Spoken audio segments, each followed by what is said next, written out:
Атаваихсан представляет. Земля была прекрасна в очаровательном наряде из цветов, жучков и паучков, и спелых фруктов. Всюду бегали вприпрыжку дети, летали птицы, плавно текли реки. Но за всей этой прекрасной картиной скрывалось горе земли, ибо происходили на ней неправедные события.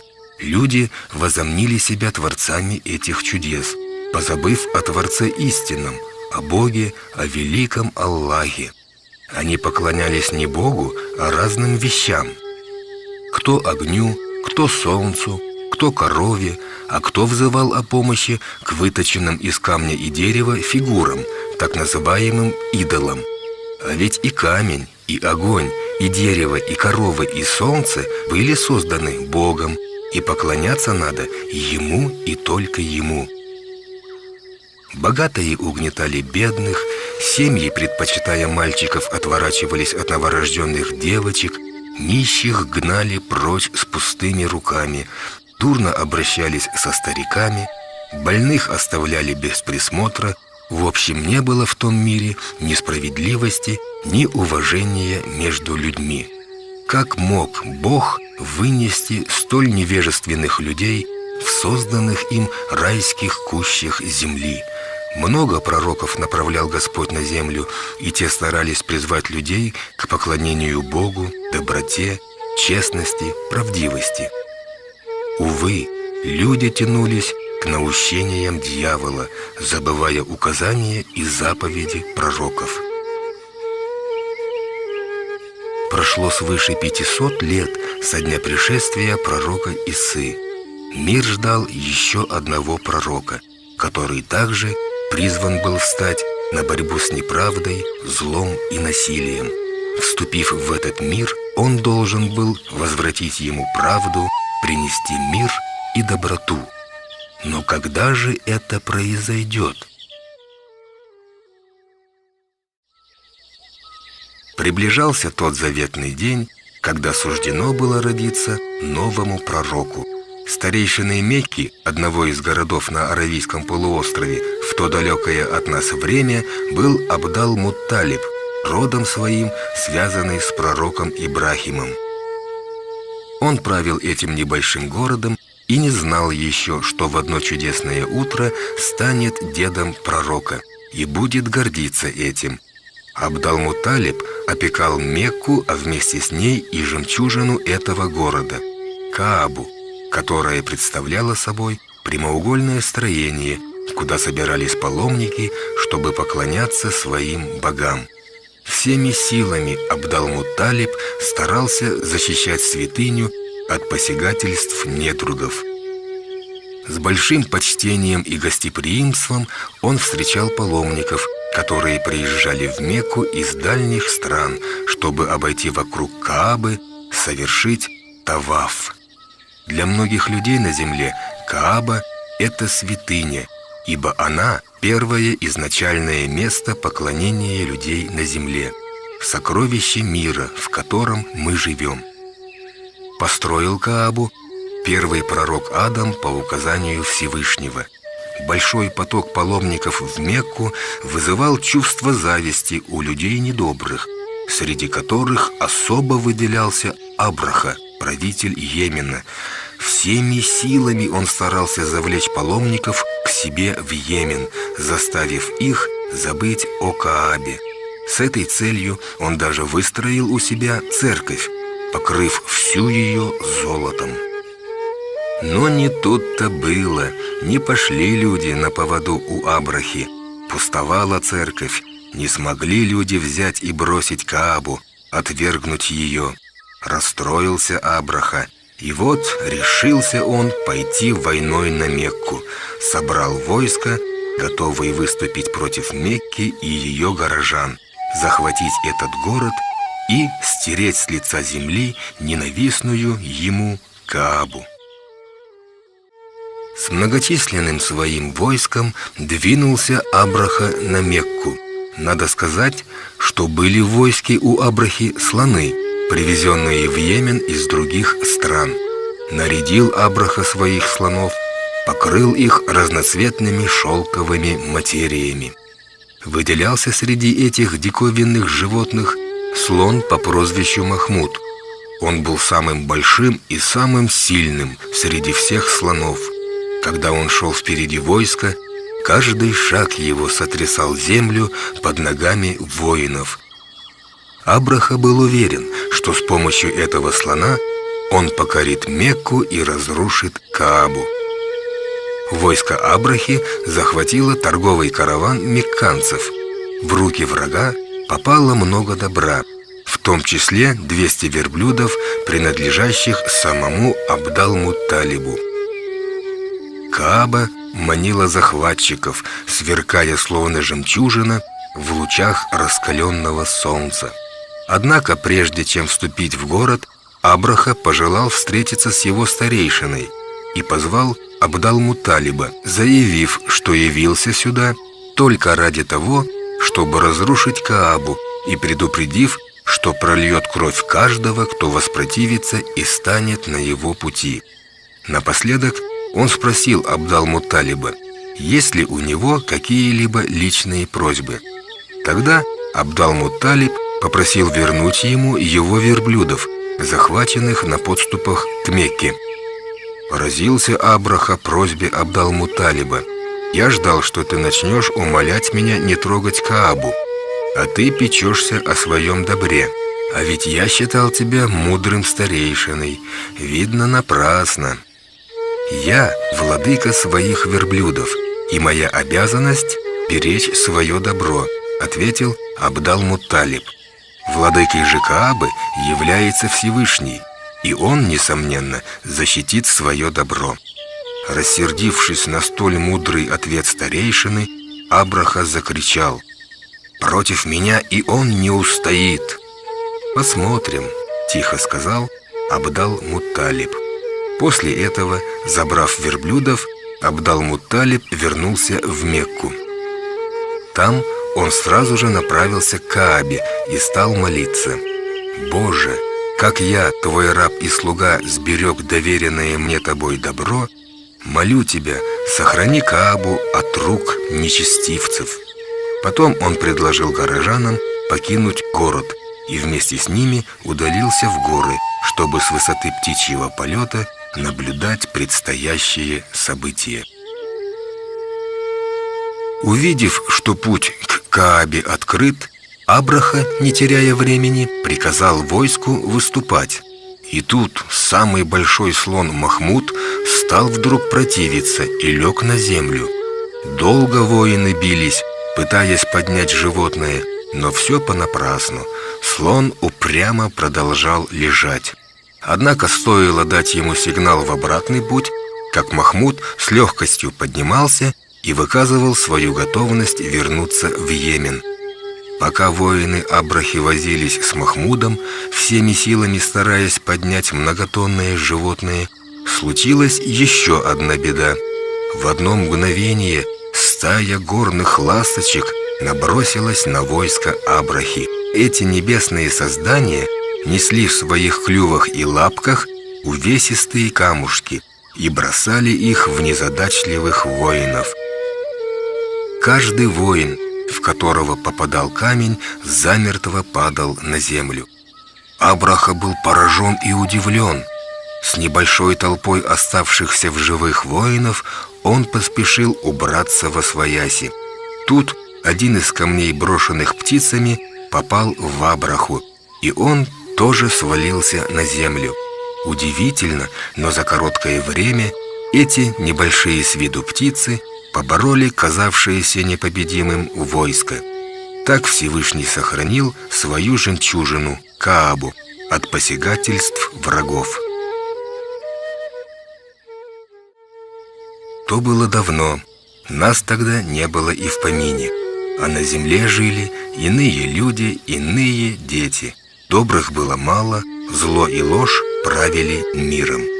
Все надеялись на пришествие посланника, который сумел бы сделать людей счастливыми. Так обещал Господь в своих книгах.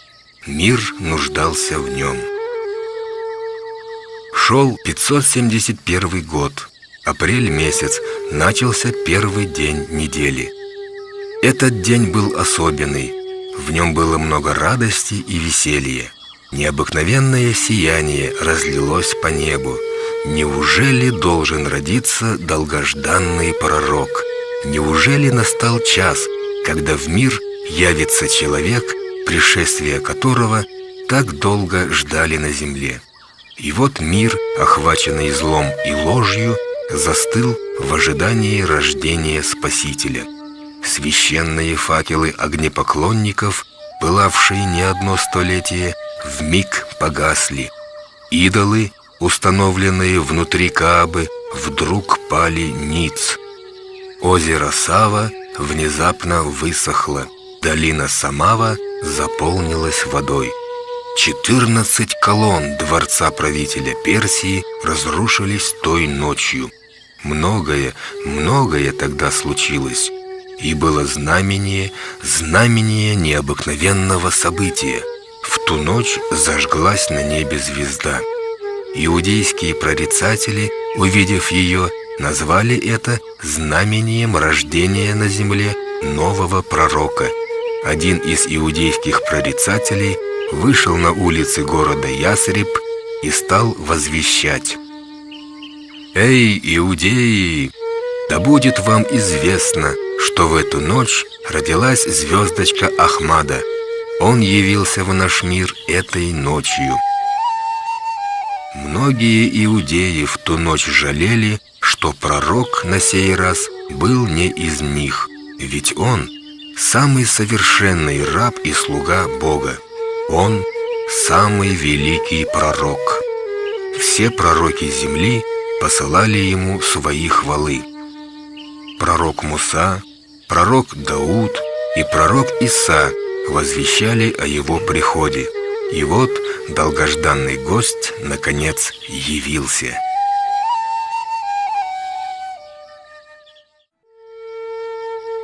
Жила-была в Мекке женщина, звали ее Амина, и была она счастливицей, ибо суждено ей было стать матерью долгожданного младенца.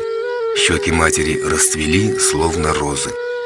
Когда родился ребенок, стало вокруг вдруг светлым-светло, словно океан света хлынул на нас, говорили присутствующие при родах женщины.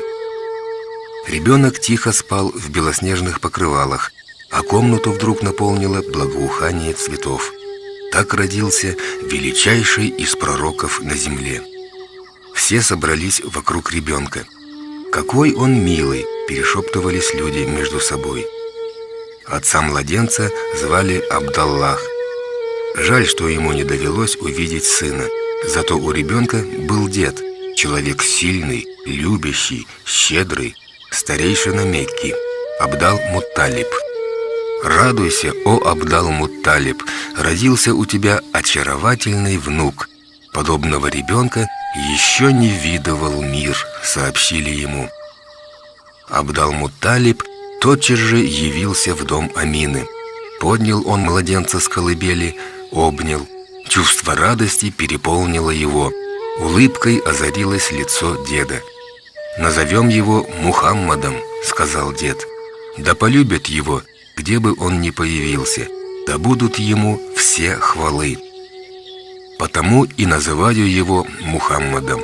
Следите за ним, пусть будет он мне сыном, имя его прославится». Еще будучи беременной, Амина видела сон, в котором кто-то нашептал ей в ушко это имя. Дед сделал жертвоприношение в честь рождения внука.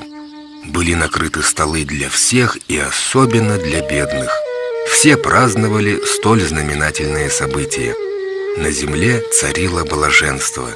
Мекку же объял ясный прозрачный свет. Ведь там родился Мухаммад, саллаллаху алейхи вассалям. Мекка была очень жарким городом. Новорожденные дети здесь легко могли заболеть, и потому в этом городе был обычай отдавать младенцев на какое-то время в семьи, живущие в горах, на летних пастбищах. Амина тоже хотела найти для своего мальчика молочную мать и поведала об этом Абдал-Мутталибу.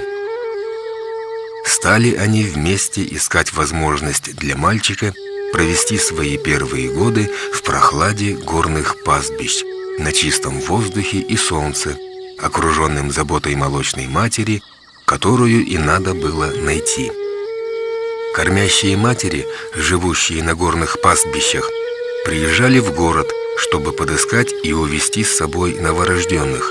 На сей раз в поисках новорожденных в Мекку прибыли женщины с пастбищ Аравийской пустыни, и мекканские семьи припоручали им своих младенцев. Абдал-Мутталиб же не мог найти молочную мать для своего внука. Прослышав, что младенец не имеет отца, женщины, даже не увидев младенца, сразу отказывались от него. О, если бы они хоть краешком глаза взглянули на этого чудо-младенца! Вряд ли тогда они смогли бы отказаться от него. Наоборот, они не уехали бы из Мекки, не заполучив этого младенца. Среди других молочных матерей была одна молоденькая женщина, которая в поисках младенца ехала на дряхлом осле в сопровождении своего мужа, восседавшего на верблюдице. Безмолвно брели они по узким улочкам Мекки. У них был свой ребенок, который плакал от голода, потому что из-за усталости и голода у матери не было молока. С большим трудом добрались они до Мекки.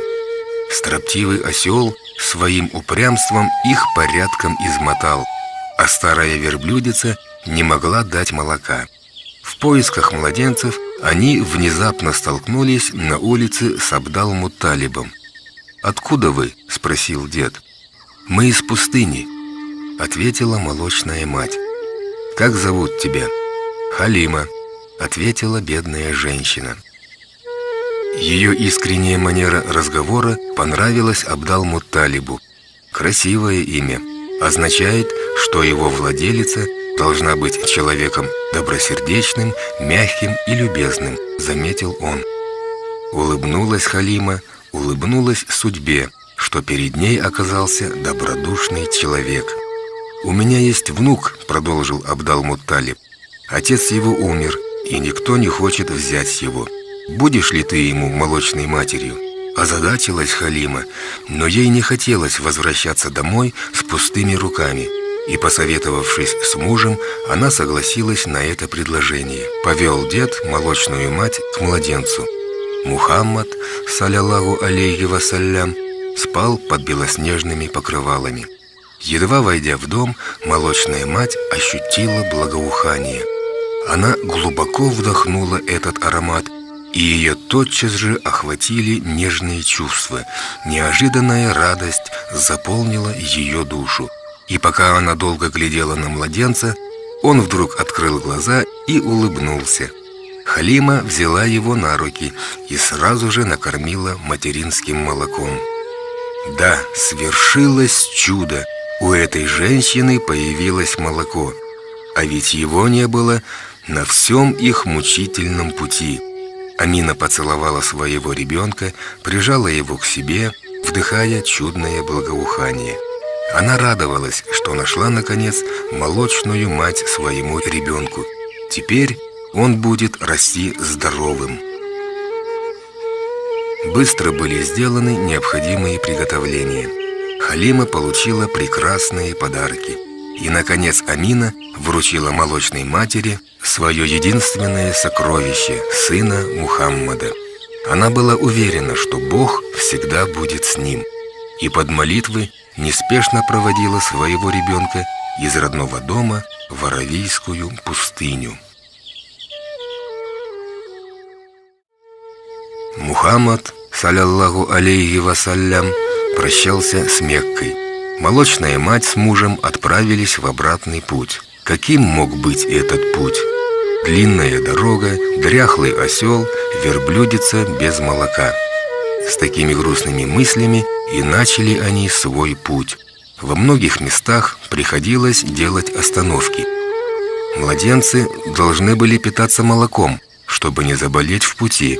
Но чтобы у Халимы было молоко, она должна была избегать всех тягот. Но откуда же им было взять еду и молоко? О, если бы эта старая верблюдица смогла дать хоть миску молока! Как обрадовалась бы Халима! И муж Халимы Харис, зная, что его постигнет неудача, решил попробовать подоить верблюдицу. И вот чудо! На сосках верблюдицы повисли капли молока. Не веря глазам, Харис начал доить верблюдицу, и миска в его руке быстро заполнилась молоком. Халима, ребенок которого мы взяли, должно быть, вырастет очень добрым. Халима с надеждой посмотрела на Мухаммада, саллаллаху алейхи вассалям.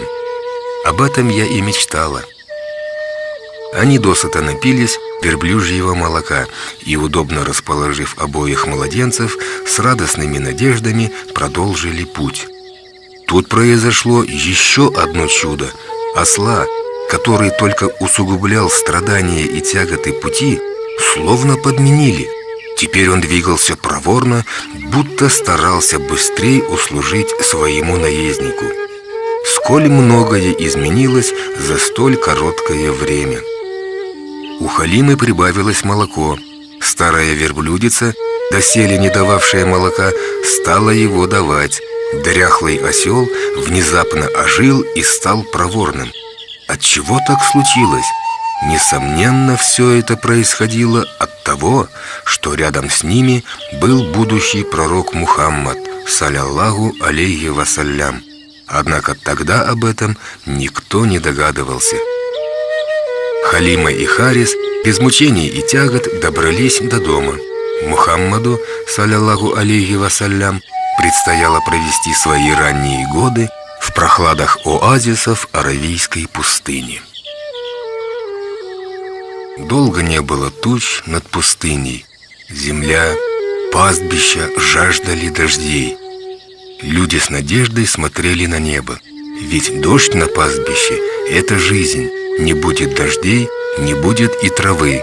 Не будет травы, не будет ни молока, ни мяса. Домашние животные не могли долго оставаться без травы. Голодая, они ослабевали и переставали давать молоко. А люди, как известно, нуждались в молоке и мясе.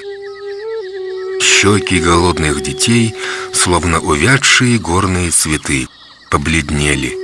О, если бы появились долгожданные тучи, полил бы дождь, какая радость была бы вокруг! Какой прекрасной стала бы вновь жизнь! А теперь вся жизнь текла в томлении и ожидании. Один из домов на пастбище выделялся среди прочих, словно райский уголок. Это был дом, где рос Мухаммад, саллаллаху алейхи вассалям. Обитатели этого дома жили в невиданном доселе изобилии. И если скот других возвращался домой голодным, то домашние животные Халимы были сытыми и давали много молока. И дети, росшие в доме Халимы, отличались от своих сверстников. Если другие жили впроголодь, то они жили сыто и не бедно. Молочная мать прекрасно знала о причине столь разительных перемен. Все дело было в том самом младенце, которого не брали другие семьи.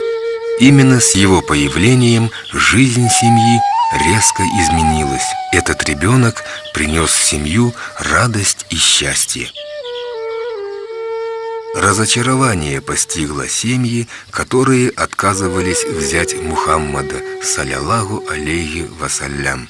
Видя сытых животных Халимы, они набросились на пастухов своих. «Идите и смотрите, как заботится пастух о животных Халимы. Когда они бегут, с их сосков капает молоко. Настолько пастух следит за ними». Пастухи были в недоумении. Как такое может быть, если все животные кормятся с одного пастбища? И они направились к Халиме, чтобы спросить ее об этом. Ей-богу, нет в том вины ни травы, ни пастбища. В этом тайна Господа нашего. Все началось с тех пор, как мы вернулись из Мекки, отвечала Халима людям. Не поняли пастухи слов Халимы и покинули ее дом в недоумении. Пока не было обильного дождя, людям жилось очень сложно, и решили они, наконец, обратиться с молитвой к Богу. Взяв с собою голодных верблюдов, овец, не имеющих молока, бледных от голода детей, взобрались они на вершину горы. Приносили жертвы, произносили молитвы. Однако ни капли воды не упало с неба. И они хотели уже возвратиться назад, как одна из пожилых женщин вдруг воскликнула: «Постойте, выслушайте меня! У Халимы дома живет младенец из Мекки. С его появлением в дом Халимы пришло изобилие. Он приносит удачу, этот младенец. Давайте принесем его сюда. Может, с ним наши молитвы будут услышаны Богом». Люди попросили Халиму принести младенца. Та спустилась с вершины горы к себе домой и взяла младенца. Желая защитить его цветущее лицо от беспощадного солнца, она решила его прикрыть. И тут заметила, как по небу скользнуло облако и повисло прямо над ребенком. Женщина уже понимала великое предназначение этого ребенка, но скрывала это от окружающих, никому ничего не говорила. Один из собравшихся на горе людей взял младенца из рук Халимы и взмолился: «Вот младенец, принесший изобилие в дом своей молочной матери, Мухаммад, саляллаху алейхи вассалям, из Мекки. О Боже, ради него пошли дождь на нашу землю». Не успел он договорить слова молитвы, как тучи начали заполнять небо. И то самое облако, что хранило младенца от солнца, стало вдруг разрастаться. Вокруг раздались радостные возгласы: «Дождь! Дождь! Дождь!» Дух праздника витал над пастбищем. Приподняли свои головки полевые цветы, и пастбище вновь обретало свой живописный вид. С того дня у животных стало вдоволь трав, а у людей – мяса и молока. Может быть, некоторые и не поняли, но люди разумные догадались, что это изобилие пришло благодаря младенцу Мухаммаду, саляллаху алейхи вассалям. Согласно обещанию, настало время возвращать детей назад. Сердце Халимы сжималось при мысли об этом. Она была очень привязана к этому мальчугану, но сейчас она стояла перед необходимостью вернуть ребенка его семье. Вместе с мужем стали они готовить мальчика в обратный путь в Мекку. Обитатели пастбища тоже полюбили Мухаммада, саляллаху алейхи вассалям. И когда Халима с мужем вместе с мальчиком отправились в путь, позади послышались возгласы: «Мы будем скучать по тебе, Мухаммад, саляллаху алейхи вассалям. Мы еще не видели такого ребенка. Не надо его увозить в Мекку. Пусть еще немножко побудет с нами». Больше всех этого хотела сама Халима. Выдержав долгий путь, они, наконец, добрались до дома Амины, которой не терпелось увидеть долгожданного единственного ребенка. Обняв и поцеловав его, она слушала, как Халима хвалила ее сына, рассказывая о его нраве и о том, какие прекрасные впечатления он оставил о себе сверстникам. Она подробно рассказывала и о том, как он спал, как начал ходить, разговаривать. Амина, слушая, чувствовала себя просто счастливой. В те дни тяжелая болезнь гуляла по Мекке, и Амина боялась, что сын может заразиться и заболеть. Тогда Халима, набравшись смелости, спросила у Амины: «А нельзя ли, чтобы твой сын еще немного погостил у меня? Не боишься, что он вдруг заразится этой болезнью?» Мать и дед одобрили это предложение, согласившись, единственный ребенок в семье еще немного побыл в семье Халимы. Халиме словно весь мир подарили. Как на крыльях летала она от радости и, целуя ребенка, отправилась обратно к себе домой в горы. Заблагоухали полевые цветы пастбищ, каждый цветок шептал другому: «Как это прекрасно! Мухаммад возвращается!» Мухаммад стремительно рос. Когда его молочные братья уходили пасти ягнят, он оставался дома. Но ему очень хотелось тоже быть там, среди цветущих пастбищ, рядом с молочными братьями. И однажды он поведал об этом своей молочной матери. Мать была против, потому что не хотела, чтобы доверенный ей ребенок весь день находился под солнцем. Однако, увидев, как Мухаммад, саллаллаху алейхи вассалям, тоскует, не смогла выдержать и на следующий день разрешила ребенку пойти на пастбище вместе с молочными братьями. То был очень радостный день для Мухаммада. Как только забрезжил рассвет, Мухаммад проснулся. Он весь был в предвкушении своего первого опыта. В этот день он должен был выйти на пастбище вместе со своими молочными братьями Абдаллахом и Шаймой. Халима наказывала родным сыновьям: «Берегите его, присматривайте, чтобы солнце не напекло ему голову». Шайма обещал матери позаботиться о Мухаммаде, саллаллаху алейхи вассалям. И братья, взявшись за руки, пошли за стадом ягнят.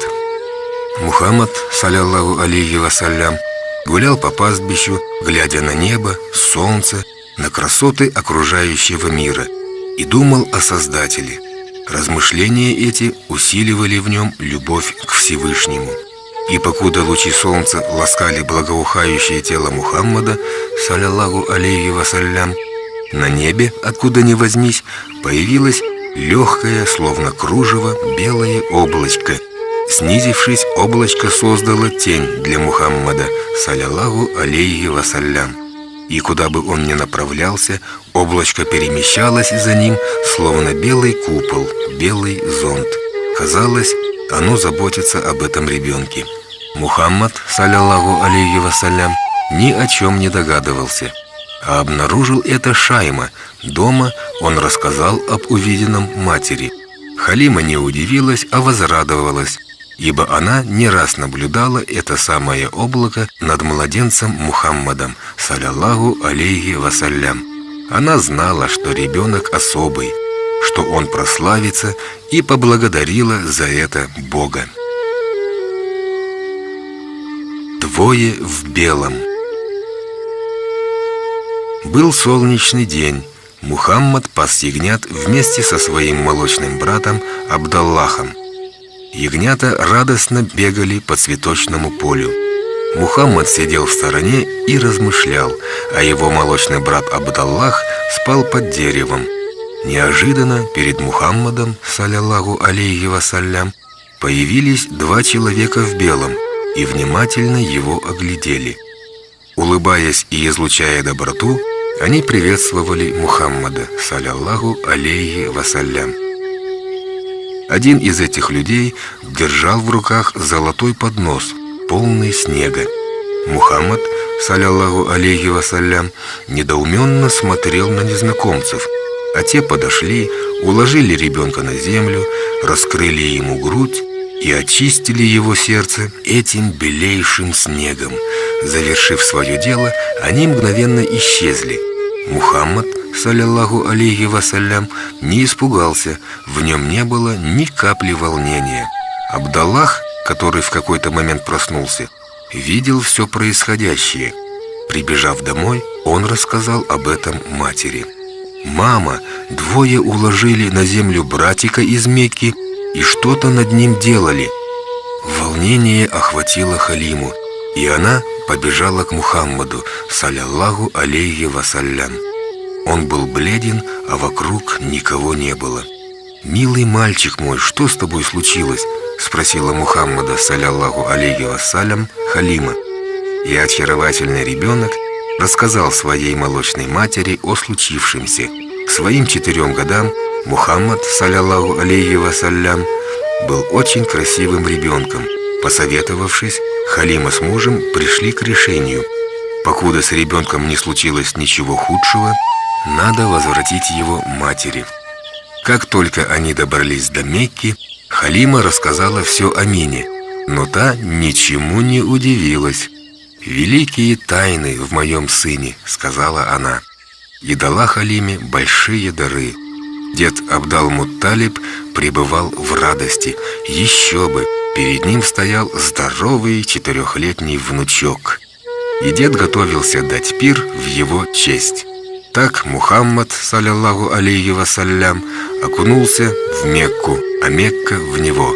Теперь Мухаммаду, салляллаху алейхи вассалям, предстояло жить в Мекке рядом с матерью.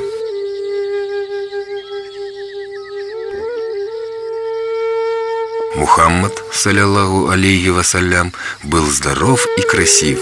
Годы, проведенные на пастбищах в Аравийской пустыне, пошли ему на пользу.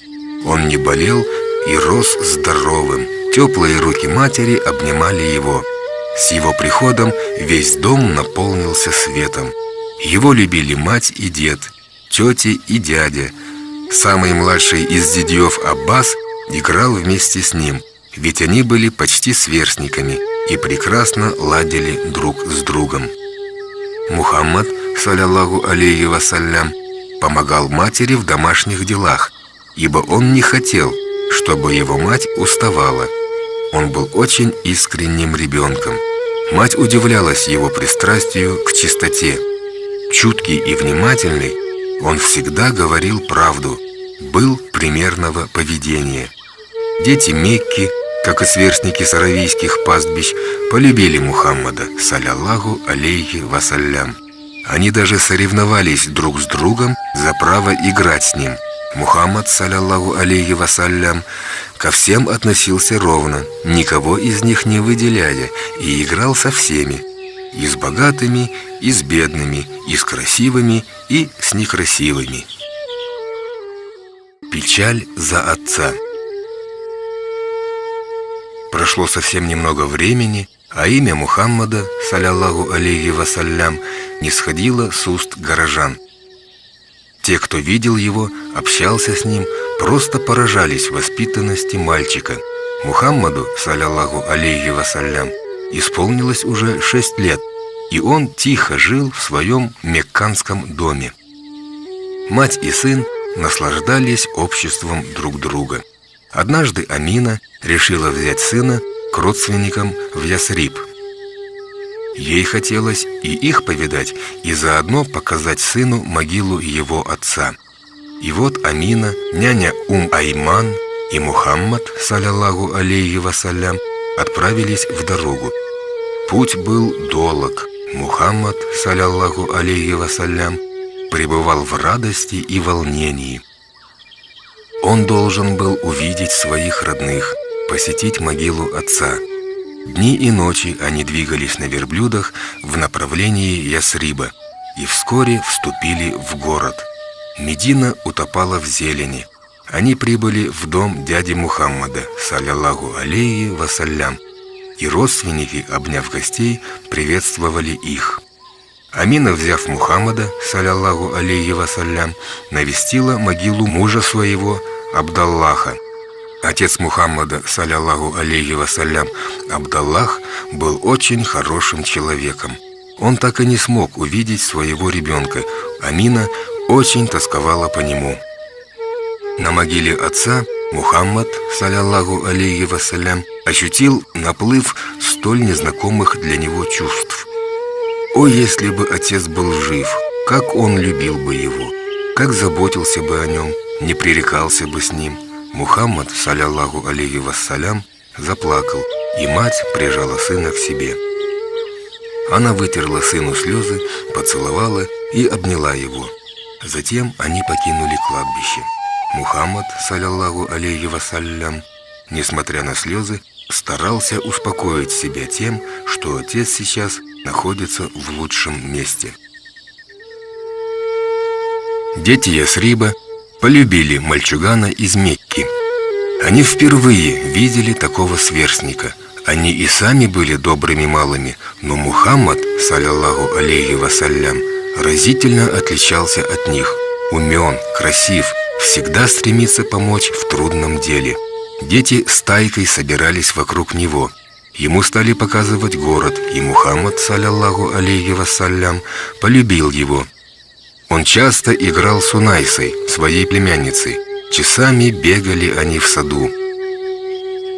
Дом дяди был большим и старым. Под крышей дома птицы свили себе гнезда. Мухаммад, саллаллаху алейхи вассалям, и Унайса бегали за птицами, взлетающими из-под крыши дома. Мухаммаду, саллаллаху алейхи вассалям, это нравилось. В саду был большой водоем, и Мухаммад, саллаллаху алейхи вассалям, научился плавать.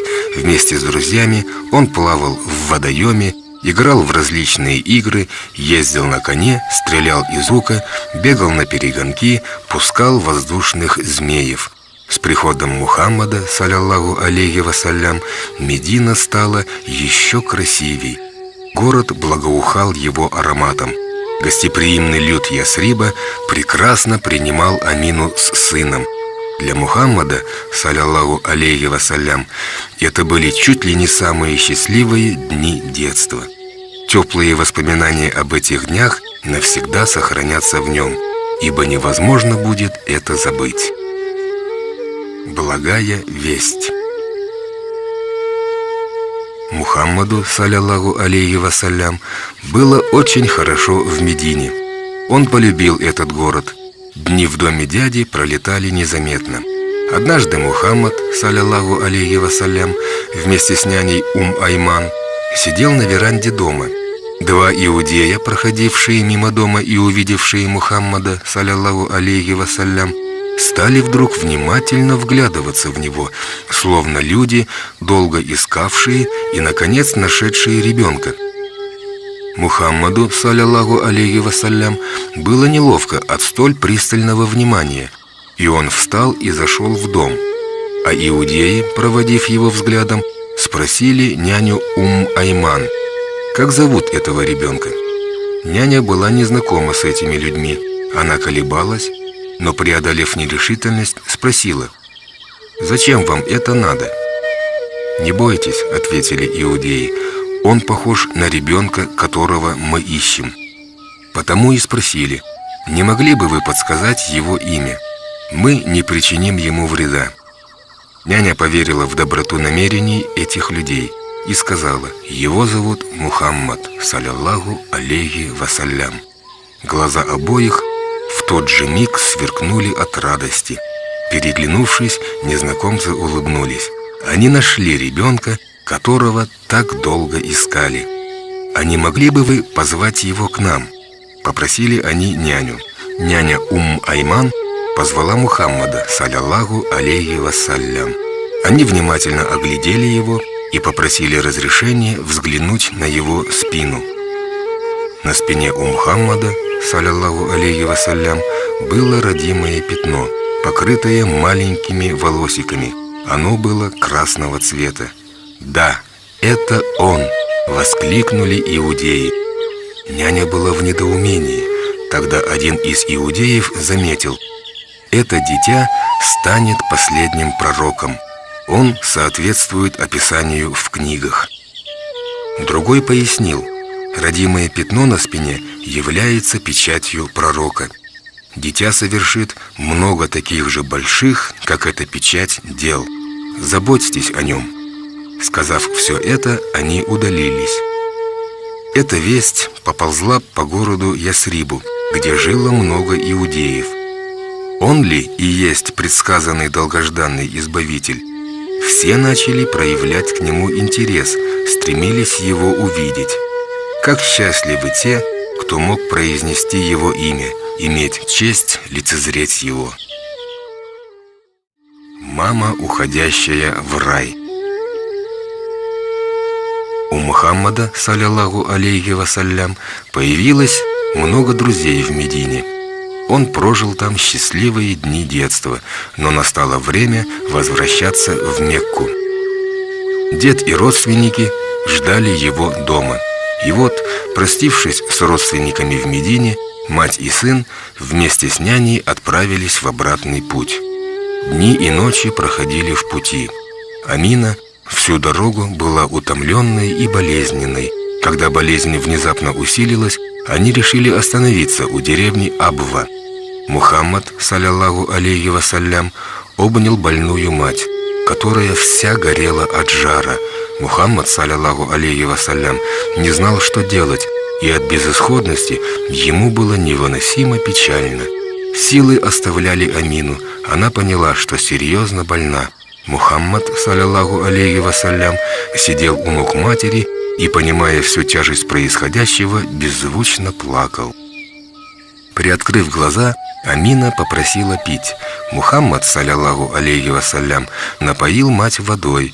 Амина выпила воду, посмотрела на Мухаммада, взяла мягкие ручонки сына в свои горячие руки и произнесла: «Сынок, новое всегда становится старым, а человеку суждено умереть. Я тоже умру. Но я спокойна, ибо оставляю после себя такого чистого ребенка, как ты. Во сне я узнала, что станешь ты великим человеком. Я счастлива за тебя». Это были ее последние слова. Она еще раз обняла сына, и душа ее полетела в рай. Теперь Мухаммад, салляллаху алейхи вассалям, после смерти отца потерял и мать. Няня обняла мальчика, вытерла ему слезы. «Не плачь, Мухаммад, салляллаху алейхи вассалям, я с тобой. С нами Бог. Он посылает нас в этот мир, Он и забирает нас к себе в рай». «Знаю, нянюшка», — ответил мальчик. «Он могущественен, но не видать мне более матери своей, потому мне и горестно». Жители селения Абва пришли им на помощь, подготовили могилу, и Амина была похоронена там. Теперь душа ее витала в прекраснейшем из миров. Бог любит тех, кто любит Его. В самые сложные моменты Он помогает им. Мухаммад, салляллаху алейхи вассалям, от всей души любил Бога, и Он помогал ему во всех его делах. В самые тяжелые дни Бог был ему опорой. Настанет и тот день, когда Мухаммад, салляллаху алейхи вассалям, присоединится к матери и отцу в раю.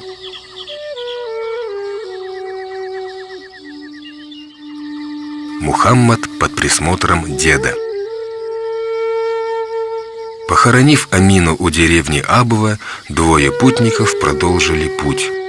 После долгой изнурительной дороги они, наконец, добрались до Мекки. Мекканцы были опечалены, услышав о смерти Амины. Полным сиротой остался Мухаммад, салляллаху алейхи вассалям. Старый дед прижал его к себе. Теперь он должен был присматривать за мальчиком. Абдал-Мутталиб был человеком высокого роста, с добрым сердцем и открытым лицом. Отличался щедростью, каждому он творил добро. Он кормил бедных и даже голодных диких животных. Теперь он для Мухаммада, салляллаху алейхи вассалям, был и матерью, и отцом, и дедом. Добрый дед, куда бы ни направлялся, брал с собой внука. Ни на миг он не отпускал от себя благоухающего ребенка. Мухаммад, салляллаху алейхи вассалям, хотя исполнилось лишь 6 лет, был достаточно зрелым мальчиком. Он не хотел обременять своих родственников, сам же при этом выполнял любые их просьбы. Младшая тетя София и младший дядя Хамза стали его друзьями. Всевышний подарил ему любовь деда и родных. Молитва деда. Прямо перед Каабой на земле всегда лежала мягкая подушечка, на которой обычно сидел дедушка пророка. Лишь ему дано было право пользоваться подушечкой, и никому, кроме него. Но он почему-то всегда улыбался, когда маленький мальчик Мухаммад, салляллаху алейхи вассалям, садился на эту подушечку. Окружающие назидательно старались убедить Мухаммада, салляллаху алейхи вассалям, встать с нее, но Абдал-Мутталиб прикрикивал на них: Да отстаньте от него, пусть себе сидит. Ему предстоят великие свершения. Тоже можно сказать и о комнате Абдал-Мутталиба. Никто, кроме Мухаммада, салляллаху алейхи вассалям, не имел права войти в нее. Добронравный попечитель Каабы всегда делил трапезу со своим внуком, никому не разрешая приступать к ней, пока не появлялся Мухаммад, салляллаху алейхи вассалям. Мухаммад, салляллаху алейхи вассалям, рос под заботой и любовью деда и был только рад этому. Надо сказать, что Абдал-Мутталиб был человеком трудолюбивым и усердным. Все обращались к нему за помощью, и каждому он по мере возможности помогал, не чураясь при этом никакой работы. Однажды один из верблюдов Абдал-Мутталиба пропал. Его искали повсюду, но не могли найти. Видя переживания деда, Мухаммад, салляллаху алейхи вассалям, тоже начал искать верблюда. У него всегда было желание помочь своему деду. Но вот неудача. Увлекшись поисками, сам Мухаммад, салляллаху алейхи вассалям, постепенно пропал из поля зрения близких. Прошло некоторое время, а его все не было. Казалось, что мальчик и вправду исчез. Абдал-Мутталиба, забывшего о пропаже верблюда, стали одолевать новые переживания. Надо было искать внука. Он побежал к Каабе и у стен ее, став на колени, простер руки к небу. «О всемогущий!» — обратился он к Богу. «Помоги найти мою кровиночку». Слезы потекли по морщинистым щекам старейшины Мекки, увлажняя его бороду. И тут, посмотрев вдаль, он увидел на горизонте знакомый силуэт. Да, это он, конечно же он, милый, любимый, лучезарный Мухаммад, салляллаху алейхи вассалям. А рядом с ним надменно шел тот самый верблюд, которого все вокруг искали. Побежал дед навстречу внуку, обнял его, крепко прижал к себе. «Мальчик мой, я так волновался. Никогда, слышишь, никогда более не отпущу тебя одного». И Абдал-Мутталиб действительно не отпускал более своего внука далеко от себя. Все свое время Мухаммад, салляллаху алейхи вассалям, проводил возле деда.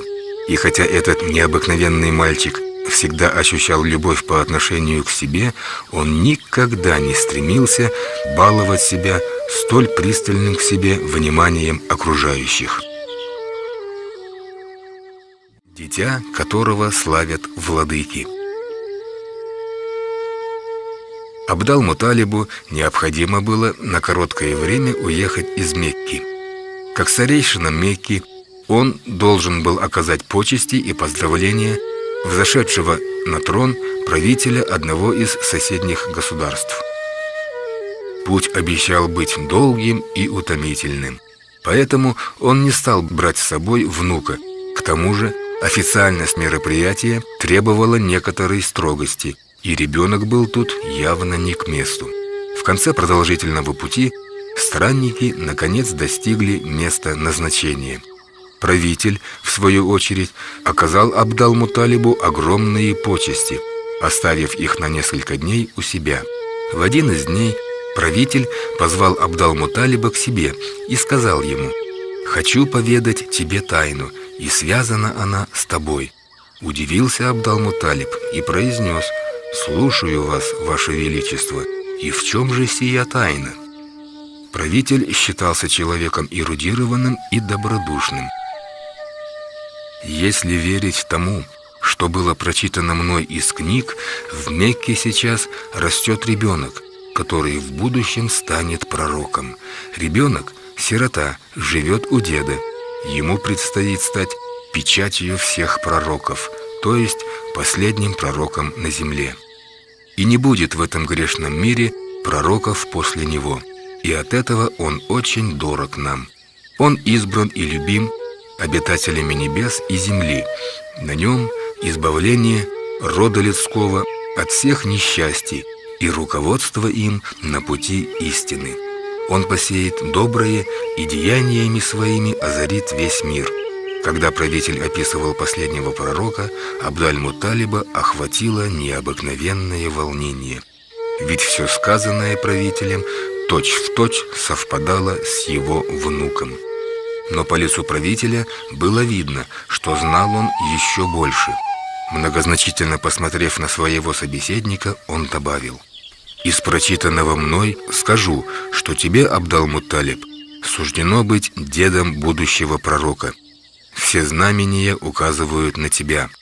Абдал-Мутталиб, разумеется, знал и до этой беседы, что внук его станет человеком известным. Но чтобы услышать это из уст правителя, такого он просто не ожидал, и это привело его в трепет. «Ваше Величество, то, что вы сказали, сущая правда. У меня растет внук, и по всем приметам быть моему внуку Мухаммаду, саллаллаху алейхи вассалям, пророком». Правитель обрадовался тому, что не ошибся. «Береги его», — посоветовал он Абдал-Мутталибу. «Недруги будут стремиться навредить, но Бог поможет ему. Он вырастет и совершит множество добрых деяний». Абдал-Мутталиб и правитель были уверены в предстоящей миссии Мухаммада, саллаллаху алейхи вассалям. Король преподнес Абдал-Мутталибу дары и проводил его в обратный путь. Дед соскучился по своему внуку. Ему не терпелось увидеть его. После долгого и утомительного путешествия он, наконец, оказался со своим любимым Мухаммадом, саллаллаху алейхи вассалям. Обнял его, прижал к себе, погладил, поцеловал. «Да», — подумал он, — «ребенка следует беречь, как зеницу ока». В Мекке давно не было дождей. Земля раскалилась от жары и стала трескаться от засухи. Все вокруг высохло.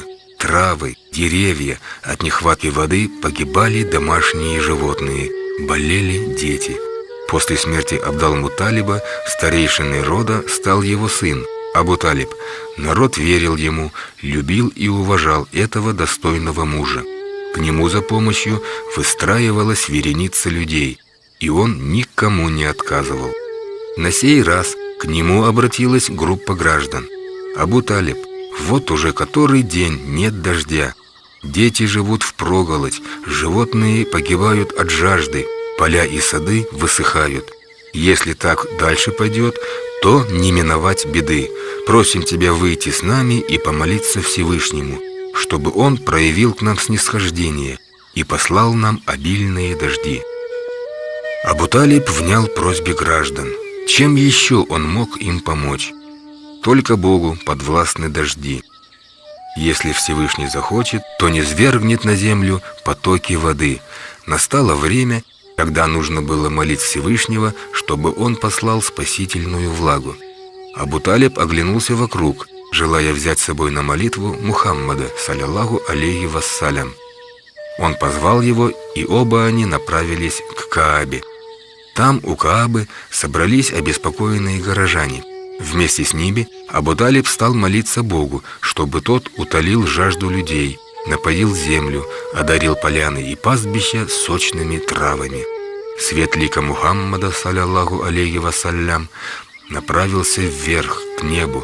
Он потянул ввысь свои детские ручонки и попросил Всевышнего послать на землю дожди. Бог ответил на просьбу города и послал обильные дожди. Спасательные капли ударяли по детскому личику, сначала редкие, потом все чаще, и вот пошел ливень. Люди радовались и не уходили, оставаясь под дождевыми струями. Молитва Мухаммада, саллаллаху алейхи вассалям, была принята. Земля, как голодный младенец, жадно пила воду. Зацвели поляны, раскрылись цветы. Звери утоляли жажду. Дети смогли вдоволь напиться воды, все вокруг радовались. Просьба Мухаммада, саллаллаху алейхи вассалям, принесла городу радость. Тогда Абу-Талиб и окружающие его люди поняли: Мухаммада, саллаллаху алейхи вассалям, ждет великое будущее. В доме у дяди. Семья у дяди была большая, а дом маленький. Но Мухаммад, саллаллаху алейхи вассалям, не замечал этого. Таким добрым и широким было сердце Абу Талиба.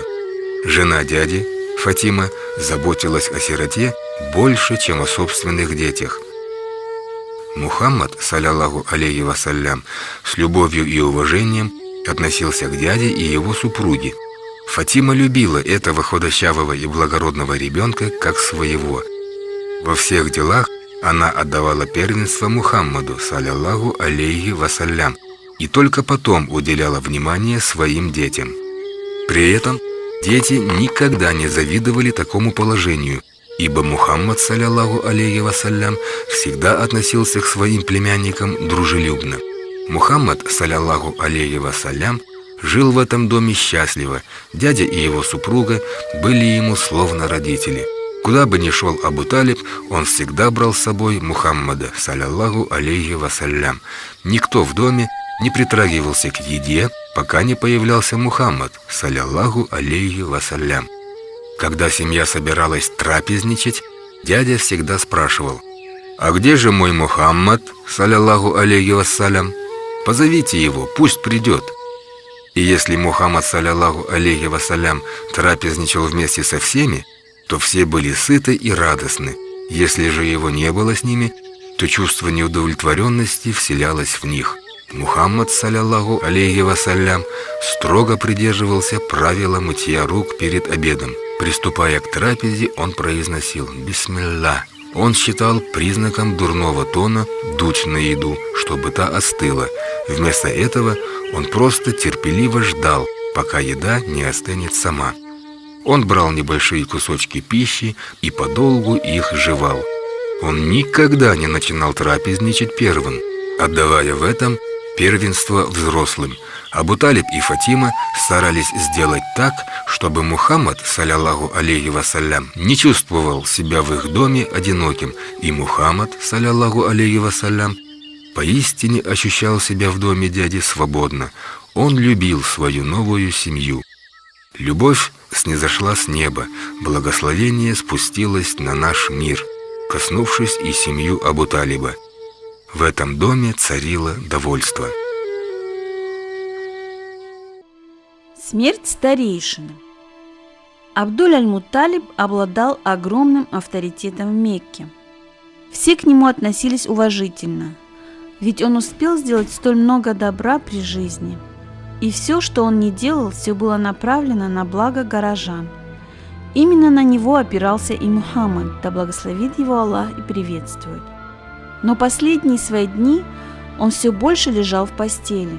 Старость одолевала его, он был болен, приближался конец, и он прекрасно знал об этом. Одну лишь тревогу, поселившуюся в его сердце, не мог он утолить. Он очень опасался, что после его смерти Мухаммад, да благословит его Аллах и приветствует, останется один, ведь его внук был круглым сиротой. Что будет с ним, с его кровиночкой, если он потеряет вдобавок и деда? И вот позвал Абдуль-Мутталиб к себе сыновей своих и внука. Мухаммад, да благословит его Аллах и приветствует, еще никогда не видел деда таким больным и обессилевшим. Он вспомнил последние минуты своей матери, когда та с трудом смогла произнести последние слова прощания, и понял, что теперь пришли тягостные минуты расставания с дедом. Слезы беззвучно катились из наивных детских глаз. «Если дедушки не станет, что же будет со мной?» – подумалось ему. «Сын мой, Мухаммад мой!» – услышал он обессилевший голос деда. «Настало время, мне пора уходить. Заботиться о тебе будут мои сыновья, твои дяди. Скажи мне, дорогой, с кем из них ты хотел бы остаться?» У Мухаммада, да благословит его Аллах и приветствует, было 10 дядь, и все они относились к нему с большой добротой. Дед был очень рад этому. Но среди всех Мухаммад, да благословит его Аллах и приветствует, был больше всего привязан к Абу Талибу. Поэтому мальчик подошел к Абу Талибу и обнял его, а тот с отцовской нежностью прижал к себе мальчугана. Увидев это, дед улыбнулся. Он прекрасно знал, что Абу-Талиб лучше всех его сыновей позаботится о племяннике. «Сын мой, Абу-Талиб, — сказал Абдуль-Муталиб, — передаю Мухаммада, да благословит его Аллах и приветствует, тебе на попечение. Обещаешь позаботиться о нем?» «Будь уверен, отец, — ответил Абу-Талиб, — Мухаммад, да благословит его Аллах и приветствует, будет жить у меня в доме. Я буду заботиться о нем, как о себе. Я охраню его от напасти и злодеяний. Даю тебе слово». Успокоился дед. С печалью в глазах в последний раз взглянул он на внука своего и покинул этот мир, вдохнув благоуханный аромат, исходящий от мальчугана. Весть о смерти Абдуль-Муталиба в мгновение ока разлетелась по Мекке. Горожане плакали. Из дальних краев прибывали в Мекку гости, чтобы проводить старейшину в последний путь. Лавки закрывались. Мекка погружалась в траур. Умер старейшина. Многие печалились из-за смерти столь замечательного человека, каким был Абдуль-Муталиб. Мухаммад, да благословит его Аллах и приветствует, вжавшись в угол, беззвучно плакал. Когда тело усопшего понесли в последний путь, дядя обнял мальчика и вытер ему слезы. Отныне Абу-Талиб должен был заменить ему отца. Помощник дяди. Дни шли вереницей. Мухаммаду, саллаллаху алейхи вассалям, уже исполнилось 10 лет. Он по-прежнему жил в доме дяди. Тот усердно трудился, чтобы прокормить свою многочисленную семью. Но Мухаммаду тяжело было смотреть, как много приходится работать его дяде, как после трудного дня он усталым приходит домой.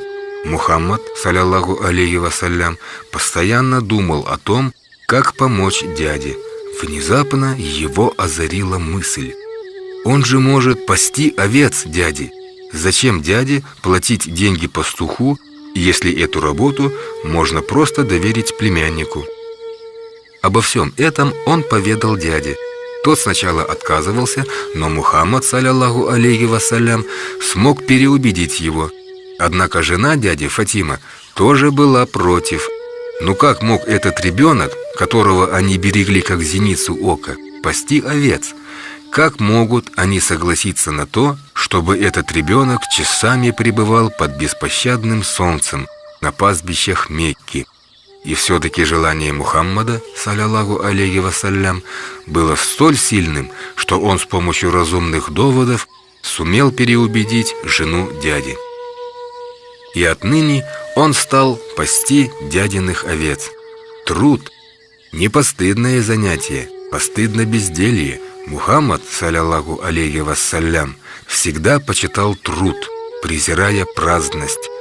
Он вставал с позаранку, собирал стадо и шел вместе с ним на пастбище. Целый день мальчик был вместе со стадом на пастбище, и пока овцы паслись, он погружался в раздумье. Мухаммад, саллаллаху алейхи вассалям, был очарован Творцом, создавшим небо, солнце, звезды, все разнообразие земли, камни, горы, травы. Он старался постичь могущество Творца. За этими раздумьями и проходили его дни. Во всем он находил красоту, любил людей и сам был любим. Любовь Мухаммада, саллаллаху алейхи вассалям, находила отклик в душах людей. Сон Мухаммада, саллаллаху алейхи вассалям. Иногда в Мекке устраивались увеселительные праздники. Мухаммад, саллаллаху алейхи вассалям, в отличие от друзей, не посещал эти праздники и не знал, что происходит на них. Однажды он пас овец и попросил друга присмотреть за ними, объяснив это тем, что хочет узнать, что же происходит на праздниках в Мекке. Друг согласился, и Мухаммад, саллаллаху алейхи вассалям, оставив овец под присмотром, направился в Мекку. До него доносились звуки бубнов и свирелей. Чтобы понаблюдать за весельем, мальчик нашел себе место и уселся там. Но внезапно на него навалилась тяжесть, и он стал засыпать. Проснулся он на следующий день под первыми солнечными лучами. Огляделся, площадь пуста. «Неужто я заснул?» – подумал он и попытался вспомнить подробности вчерашнего веселья, но не смог.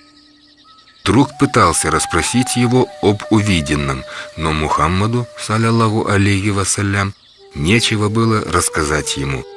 Через некоторое время в Мекке проходил еще один праздник, и опять Мухаммад, саллаллаху алейхи вассалям, попросив друга присмотреть за стадом, направился в Мекку.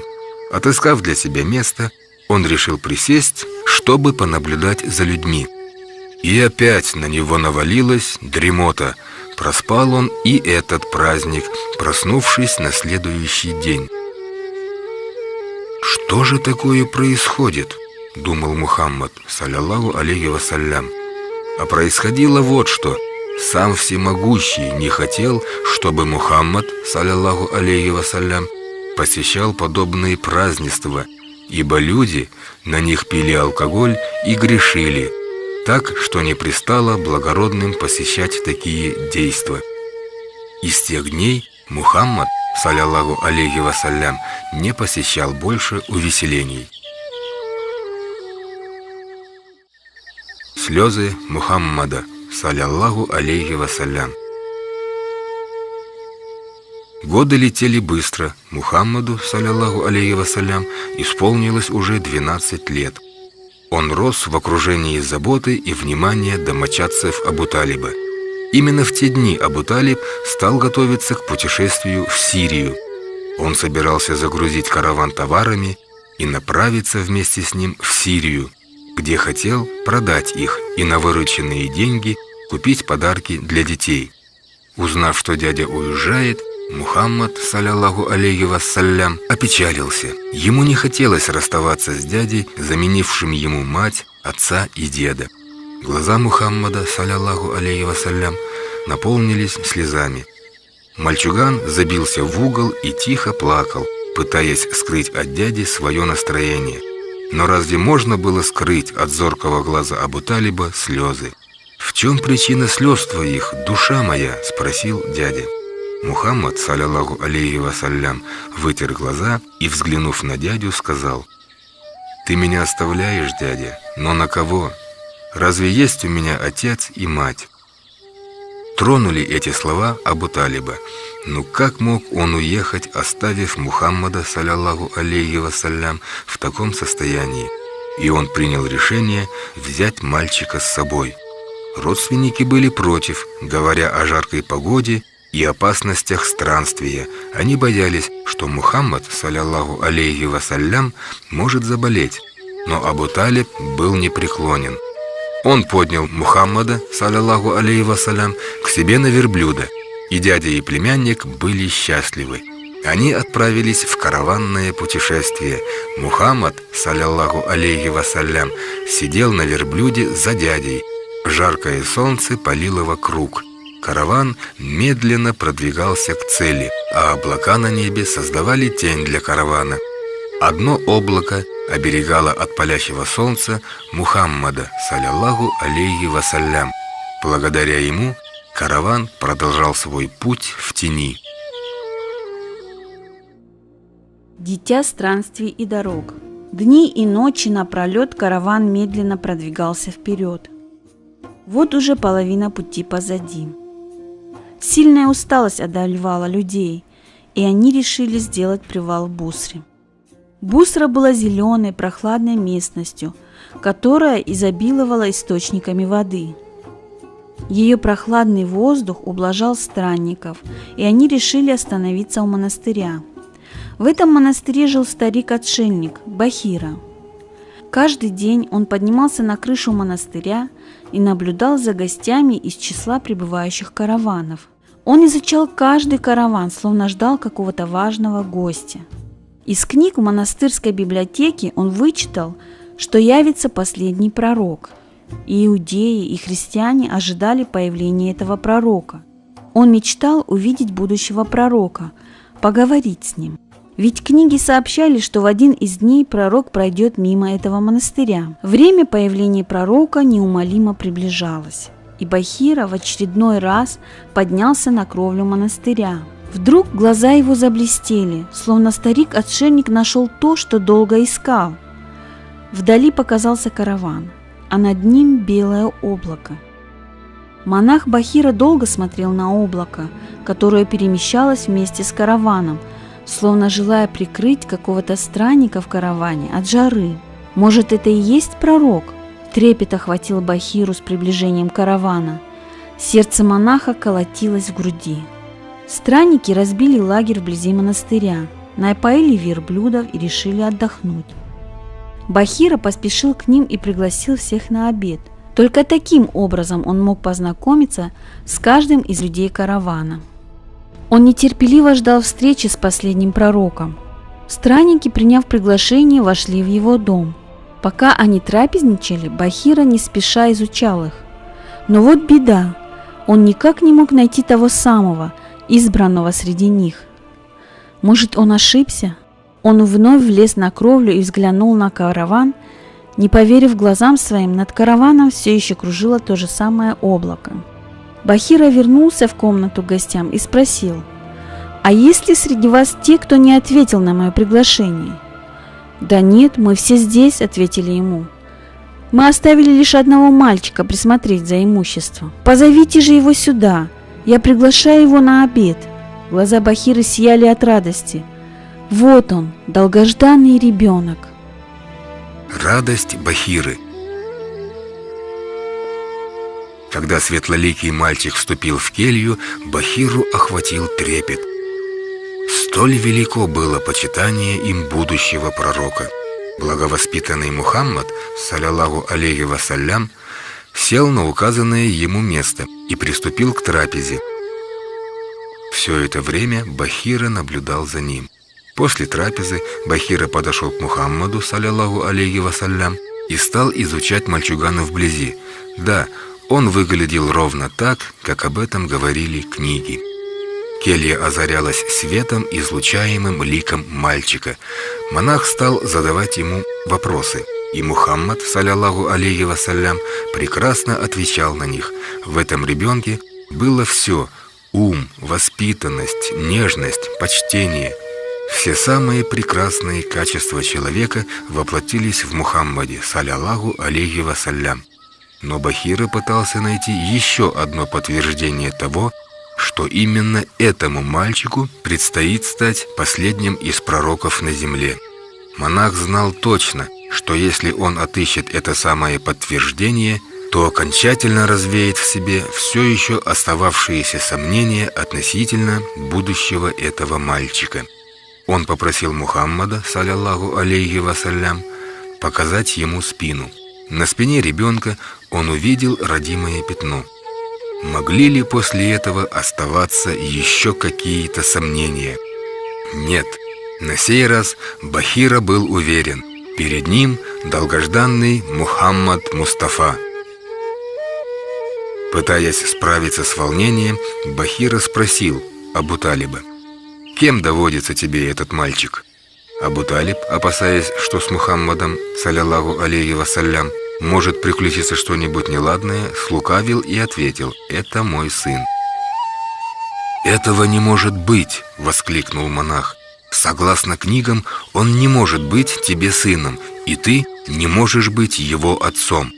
Абу Талиб, осознав, что Бахирой руководят благие намерения, ответил: «Да, он мне не сын, он мне племянник». «А что случилось с его отцом?» — спросил Бахира. «Он умер, когда Мухаммада, саллаллаху алейхи вассалям, еще не было на белом свете. И книги подтверждают это», — заметил отшельник. Внезапно Бахира склонился к Абу Талибу и прошептал: «Возьми ребенка и немедленно возвращайся домой». «Почему? Что-то случилось?» — спросил Абу Талиб. «Перед тобой долгожданный пророк Мухаммад, саллаллаху алейхи вассалям. Он будет последним из пророков», — ответил Бахира. «Всем ведомо его рождение, все знают и ждут его. Повезешь его в Сирию, там его признают. А когда признают, кто может поведать нам их намерение?» Так что не надо более оставаться в этом доме. Возвращайся назад. Немедленно уходи. Возьми с собой мальчика и уходи». Расстроился Абу-Талиб. Он и не думал, что над его племянником нависла угроза. Он делал все, чтобы уберечь его. На сей раз пришлось ему прервать свое караванное странствие на полпути, продать весь свой товар в Бусре и повернуть в обратный путь. Так дядя и племянник, не достигнув Сирии, возвратились назад в Мекку. Монах же Бахира достиг своей мечты. Он увидел пророка и предостерег его от будущих напастей, и он был счастлив этим. Источник Арафат. После предупреждений Бахиры Абу-Талиб охранял Мухаммада, саллаллаху алейхи вассалям, как зеницу ока. Куда бы он ни направлялся, он непременно брал с собой Мухаммада, саллаллаху алейхи вассалям. Однажды дядя и племянник вновь отправились в путешествие. В местечке Зул-Маджаз открывалась ярмарка, и они повезли туда товары для продажи. Посреди пустыни Абу-Талибу вдруг захотелось воды, но их запасы воды иссякли, а вокруг не было ни одного колодца. Тогда Абу-Талиб вспомнил о своем племяннике. Он знал, что там, где Мухаммад, саллаллаху алейхи вассалям, не может быть голода и жажды. «Я хочу пить, племянник», — сказал он Мухаммаду, саллаллаху алейхи вассалям. Мухаммад, саллаллаху алейхи вассалям, взглянул. Губы дяди и впрямь высохли. Мальчик хотел найти воду для дяди, но откуда ей взяться посреди пустыни? Тогда он спешился и совершил молитву. И внезапно в том месте, где пятка Мухаммада, саллаллаху алейхи вассалям, коснулась земли, появилась вода. Глаза Абу-Талиба засветились от радости. Он с любовью взглянул на Мухаммада, саллаллаху алейхи вассалям, а тот наполнил флягу водой и протянул ее дяде. Абу-Талиб пил воду из источника, открытого его племянником. Он твердо верил в славное будущее Мухаммада, саллаллаху алейхи вассалям. И чудо, сотворенное мальчиком, послужило еще одним подтверждением величия ребенка. Он обнял Мухаммада, саллаллаху алейхи вассалям, и они продолжили путь. Источник же воды, открытый любимым пророком, сохранился по сей день. Его назвали источником Арафата. Множество паломников утоляют жажду его водой. Мухаммад Амин. Надо сказать, что Мухаммад, саллаллаху алейхи вассалям, был очень красивым юношей, выше среднего роста, с черными волнистыми густыми волосами, сближающимися бровями и длинными ресницами. Черные глаза придавали его взгляду чарующий вид. Белоснежная улыбка юноши, благодаря сияющим, как жемчужины, зубам, украшала Мухаммада, саллаллаху алейхи вассалям, а его умные, рассудительные беседы удивляли собеседников. Он никого не обижал, видел во всех лишь красивое, красиво думал, красиво говорил, и все вокруг были восхищены столь необыкновенными качествами этого человека. Он словно магнит притягивал к себе собеседников, и те подолгу не хотели покидать его. Несмотря на трудное детство, Мухаммад, саллаллаху алейхи вассалям, рос благовоспитанным мальчиком. Своей правдивостью и честностью он славился по всей Мекке. Все считали Мухаммада, саллаллаху алейхи вассалям, самым надежным в Мекке человеком и доверяли ему свое добро. А он сохранял доверенное ему добро с особым рвением. В этом юноше было стремление помочь каждому. И стремление это отзывалось в каждой душе. Каждый говорил о нем: Мухаммад, саллаллаху алейхи вассалям, не даст соврать, уж он-то человек надежный. Любовь и доверие горожан к Мухаммаду, саллаллаху алейхи вассалям, стали причиной того, что его стали звать Мухаммадом Амином, потому что арабским словом «амин» называют человека, которому можно доверять, который не обманет, не совершит подлого поступка, который ценит и любит красоту в людях. Мухаммад, салляллаху алейхи вассалям, охранял добро тех, кто к нему обращался за помощью, и горожане были уверены в нем, в его честности и бескорыстности. Мухаммад, салляллаху алейхи вассалям, означал для них спокойствие и любовь. Амин – надежность и правдивость. Этот юноша был для мекканцев Мухаммадом Амином. Несравненный цветок Мекки. Жила в Мекке одна знатная женщина. Добродетель, нравственная чистота, прекрасное поведение и благородство отличали ее от всех. Мекканцы звали ее Ат-Тахира, чистой, непорочной Хадиджей. Она была довольно богатой женщиной. Добрый нрав и щедрость Хадиджи отнюдь не мешали ей иметь репутацию женщины деловой. Так как занималась она торговлей, ей требовался человек, которому она смогла бы доверить свой товар. Товар этот нужно было перевезти в Сирию и там продать. Человек ей нужен был надежный, честный, трудолюбивый. Но очень трудно было найти в Мекке такого человека. А надо сказать, что Атика, тетя Мухаммада, салляллаху алейхи вассалям, была очень близкой ее подругой. «Я знаю, кому можно доверить имущество», — сказала она Хадидже. «Этот человек самый надежный из надежных». «Кто же это?» — спросила Хадиджа. «Мухаммад Амин, мой племянник», — сказала Атика. Заблестели глаза у Хадиджи, и она сказала: «Если он бескорыстен и правдив, если обладает проницательным умом, то я обязательно должна встретиться с ним и доверить ему все свои дела».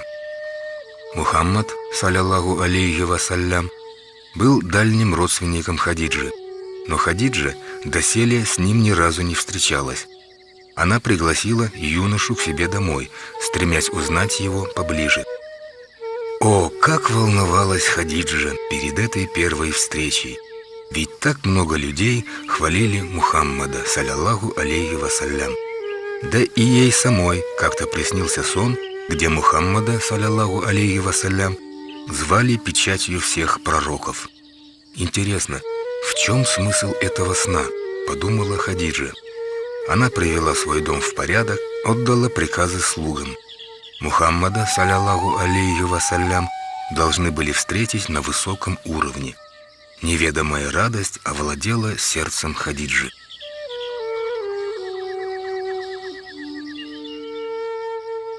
Хадиджа вся была в ожидании гостя. Человека, в чью правдивость, бескорыстие и надежность она уже верила.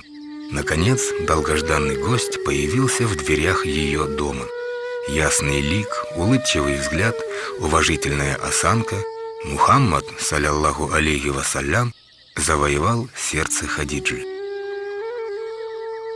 Поприветствовав хозяйку, молодой человек вошел в ее просторный дом и сел на предложенное ему место. «Мне поведали, что вы человек чести, что вам можно доверять», — начала беседу Хадиджи. «Мне нужен именно такой человек. Хочу доверить ему свой торговый караван. Он должен будет забрать товар, отвезти его в Сирию и сбыть. Думаю, вы самая подходящая для этого кандидатура». Далее она подробно рассказала о товарах, которые надо будет перевезти в Сирию. Мухаммад, салляллаху алейхи вассалям, принял предложение Хадиджи. Вот так завершилась первая встреча Хадиджи и Мухаммада, салляллаху алейхи вассалям. Хадиджа смогла найти в молодом приказчике то, что хотела видеть. Прежде всего, ее поразила красота и правдивость Мухаммада, салляллаху алейхи вассалям. «Да», — подумала она, — «он не из рядовых мужчин». Хадиджа решила сохранить в себе те первые впечатления. Она никому ничего не скажет, она просто доверит ему караван и будет ждать его возвращения. И вот настал день, когда Мухаммад, салляллаху алейхи вассалям, приняв товары, готовился к отъезду. Хадиджа приставила к Мухаммаду, салляллаху алейхи вассалям, своего раба Майсару. Прежде чем караван отправился в путь, она наказала Майсаре подчиняйся во всем Мухаммаду, саллаллаху алейхи вассалям. Не перечь ему, а наблюдай за ним. По возвращении все мне расскажешь». Родственники Мухаммада, саллаллаху алейхи вассалям, провожали его в это путешествие с молитвами и добрыми пожеланиями, хотя им было тяжело с ним прощаться. Пророк и дерево. И вот Мухаммад, саллаллаху алейхи вассалям, с погонщиками отправился в Сирию. Лик его сиял, как солнце посреди пустыни. Майсара оказался рабом услужливым, выполнял все требования Мухаммада, саллаллаху алейхи вассалям. Спустя 3 месяца они добрались до Бусры. В этом городе была огромная ярмарка. Караванщики открыли лавки и начали торговать. Мухаммад, саллаллаху алейхи вассалям, сел под оливковым деревом. В это время странные огоньки стали падать с неба, и один из них упал под оливковое дерево в Бусре. Мухаммад, саллаллаху алейхи вассалям, погруженный в воспоминания, сидел под оливковым деревом в Бусре. Прошло несколько лет с тех пор, как он был здесь, в Бусре, вместе с дядей Абу Талибом. Здесь он познакомился с отшельником из монастыря Бахирой. Он помнил, что Бахира пригласил его в келью. Тогда он был ребенком, а сейчас он 25-летний юноша. Вот он, этот монастырь, еще стоит. Вон кто-то смотрит на него из монастырского окошка. Неужто Бахира? Вряд ли, прошли годы, а он и тогда уже был глубоким стариком. Монахом, глядевшим из монастырского окна, был Настура, и он пристально, не отрывая глаз, смотрел на Мухаммада. Наконец монах не вытерпел и спустился вниз. Подойдя к Майсаре, он спросил: «Кто это сидит там, под деревом?» «Молодой человек из Мекки», — ответил раб. Тогда Настура заметил: под этим деревом никто и никогда не останавливался, кроме пророков. «Что же это, выходит, Мухаммад, саллаллаху алейхи вассалям, пророк?» — удивился Майсара. «А есть ли на спине у него нечто розовое?» — спросил Настура. «Да», — подтвердил Майсара. «Он пророк, последний из пророков», — подтвердил тогда Настура.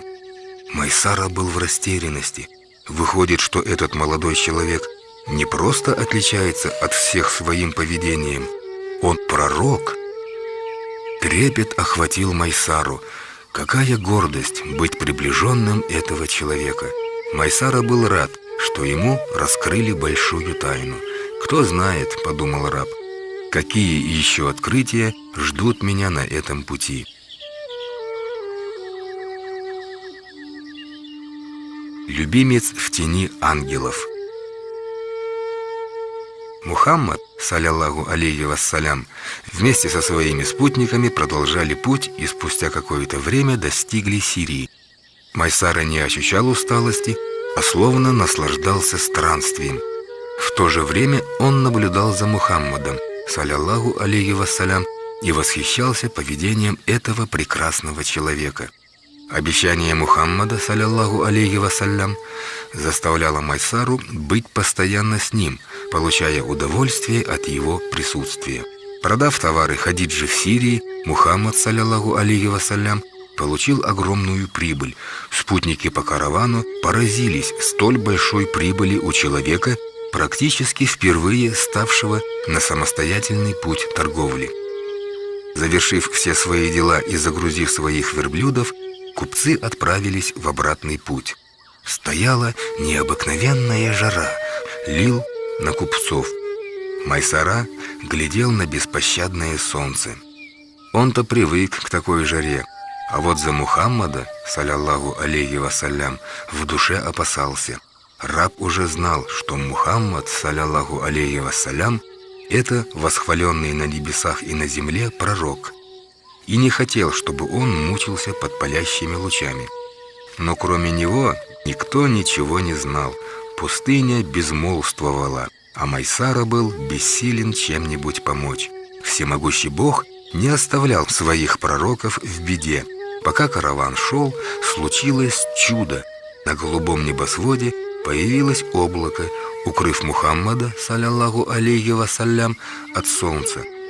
Оно перемещалось вслед за караваном. Майсара был поражен, глядя на Мухаммада, саллаллаху алейхи вассалям, и плывущее над ним белоснежное облако. Словно посланное кем-то, оно следило за каждым движением Мухаммада, саллаллаху алейхи вассалям. Купцы и погонщики двигались по пустыне в тени не отстающего от каравана облака. И Майсара с нетерпением ждал момента, когда расскажет обо всем увиденном Хадидже. Приметы Хадиджи. Караван приближался к Мекке. Хадиджа то и дело поднималась на крышу своего дома, чтобы издали увидеть его. Поднялась она на крышу и в тот день. И вот глаза ее засияли радостью. Караван показался вдали. Да, это они. Мухаммад, саллаллаху алейхи вассалям, Майсара и их спутники. Хадиджа долго наблюдала за караваном. Вот чудо! Она увидела то самое облако, укрывая путников своей тенью. Взволнованная Хадиджа, не выдержав, поделилась с домашними. «Смотрите, облако осеняет Мухаммада, саллаллаху алейхи вассалям». Домочадцы посмотрели и с восхищением подтвердили слова хозяйки. Как только караван достиг Мекки, облако отделилось от них. Товары Хадиджи были проданы с большой прибылью.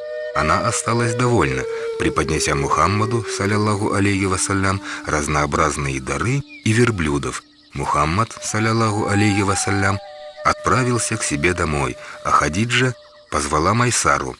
Она попросила своего раба рассказать обо всех его впечатлениях на протяжении всего путешествия.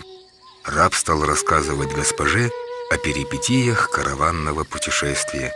Как только речь заходила о Мухаммаде, саллаллаху алейхи вассалям, лицо Майсары преображалось. Он увлеченно говорил о молодом приказчике. Многое приметил он у него, многое перенял. Долго рассказывал он Хадидже о честности, добродетели и добродушии приказчика. Перечислил все достоинства Мухаммада, саллаллаху алейхи вассалям, все положительные качества. Не забыл Майсара и слова Настуры и поведал о них Хадидже. Интерес Хадиджи к Мухаммаду, саллаллаху алейхи вассалям, возрос еще больше. Был у Хадиджи родственник по имени Варака. Она рассказала ему все, что услышала, и тот радостно подтвердил Хадидже. «Все, что ты рассказала, сущая правда. Мухаммад, саллаллаху алейхи вассалям, является тем самым долгожданным пророком. Я знал о его будущем. Время придет, и все станет явным». Обрадовалась Хадиджа, значит, ее предположения верны. Он и есть тот самый долгожданный пророк. И возблагодарила она Бога за то, что познакомил его с ней.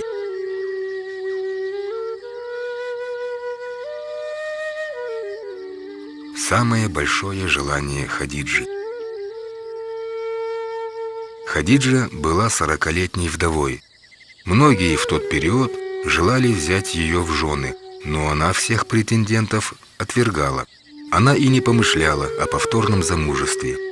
Но, познакомившись с Мухаммадом, саллаллаху алейхи вассалям, готова была отказаться от прежней позиции.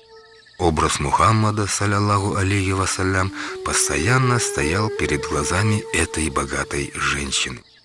Как прекрасны черты характера Мухаммада, саллаллаху алейхи вассалям, свет, излучаемый его ликом. А каковы его полные мудрости суждения и образцовое поведение. Лишь такой человек достоин был стать пророком. Хадиджа от всей души захотела стать ему супругой и спутницей. Заветным желанием Хадиджи было помочь ему, сопутствовать в самые трудные дни. И ради этого желания она готова была поделиться всем. Но перед ней стоял вопрос, как добиться осуществления желания. Однажды, пытаясь найти ответ на этот непростой вопрос, Хадиджа заснула.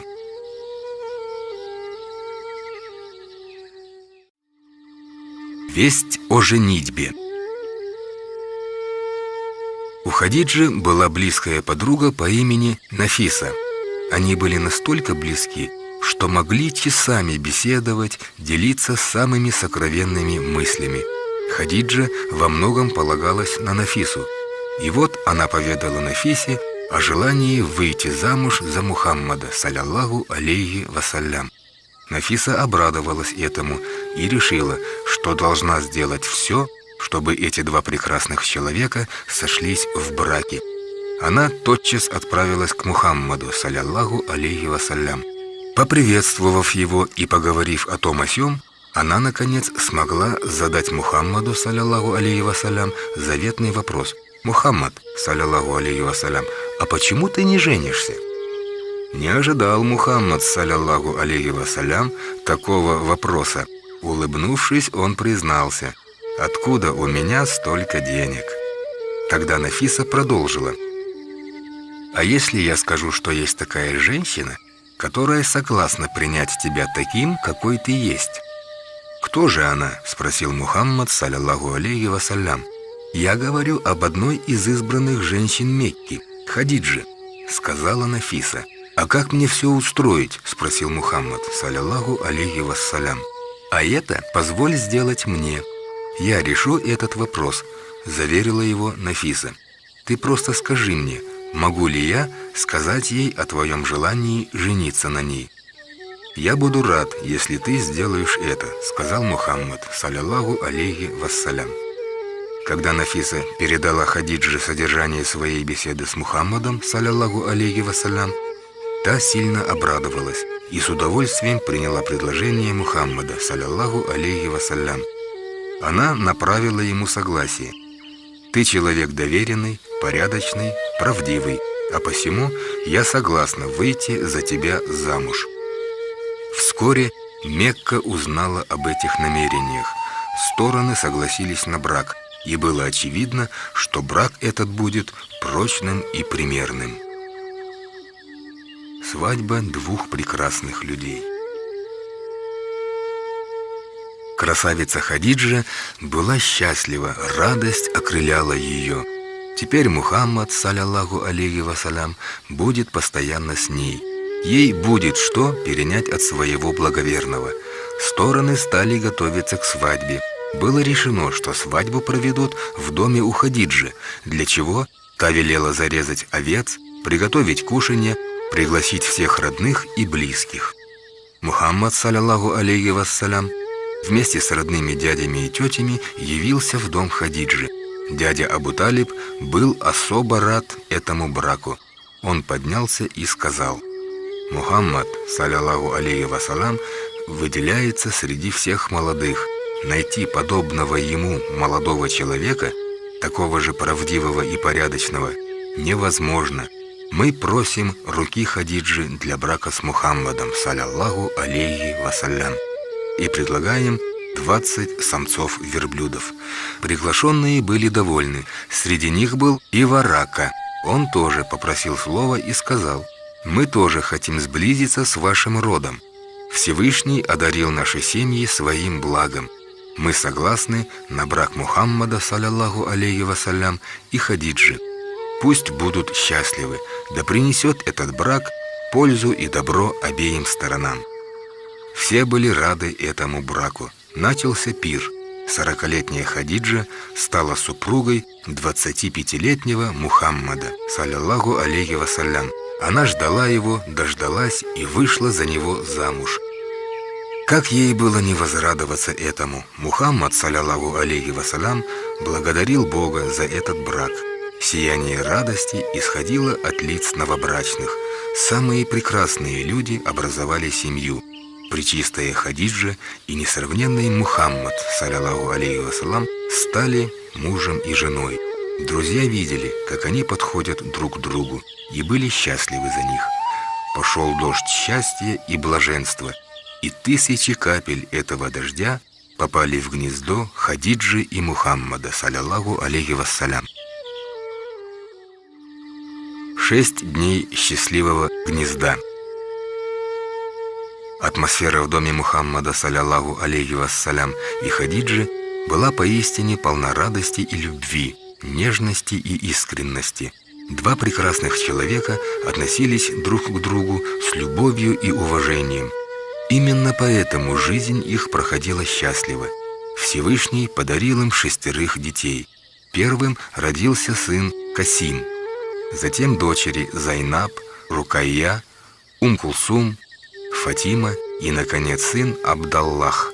6 милых и красивых очаровательных детей, которые были очень любимы в семье. Именно эти дети принесли особое счастье в семью Мухаммада, саллаллаху алейхи вассалям, и Хадиджи. Благовоспитанные дети были непорочны, как их мать Хадиджа, полны любви и искренности, как их отец Мухаммад, саллаллаху алейхи вассалям. Честные и улыбчивые, со сверстниками они поддерживали ровные отношения. «Это, наверное, дети Мухаммада, саллаллаху алейхи вассалям, и Хадиджи», говорили окружающие, указывая на них. Мухаммад, саллаллаху алейхи вассалям, был человеком деловым, занимался продажей товаров Хадиджи за пределами города. После караванных путешествий он возвращался в город с большими доходами. Прекрасная работа Мухаммада, саллаллаху алейхи вассалям, умножала богатство Хадиджи. Вместе они помогали бедным, оказывали посильную помощь нищим и, несмотря на накопленное богатство, вели простую жизнь. Дом Хадиджи и Мухаммада, саллаллаху алейхи вассалям, в Мекке внешне ничем не отличался от других, но внутренний мир этого дома был совсем другим, чистым и теплым. Люди на земле и ангелы с неба любовались этим очагом Мухаммада, саллаллаху алейхи вассалям, и Хадиджи. Касим и Абдаллах. Дети Мухаммада, саллаллаху алейхи вассалям, и Хадиджи были подобны ангелам, ибо это были дети пророка. Нельзя было налюбоваться, глядя на них. Все дети вокруг стремились играть с ними. Все были восхищены примерностью их поведения. Все 6 детей в этом теплом гнезде росли в радости и согласии, и день за днем благодарили за то Всевышнего, ибо видели и перенимали все от отца своего. Мухаммад, саллаллаху алейхи вассалям, всегда превозносил благодарности Богу.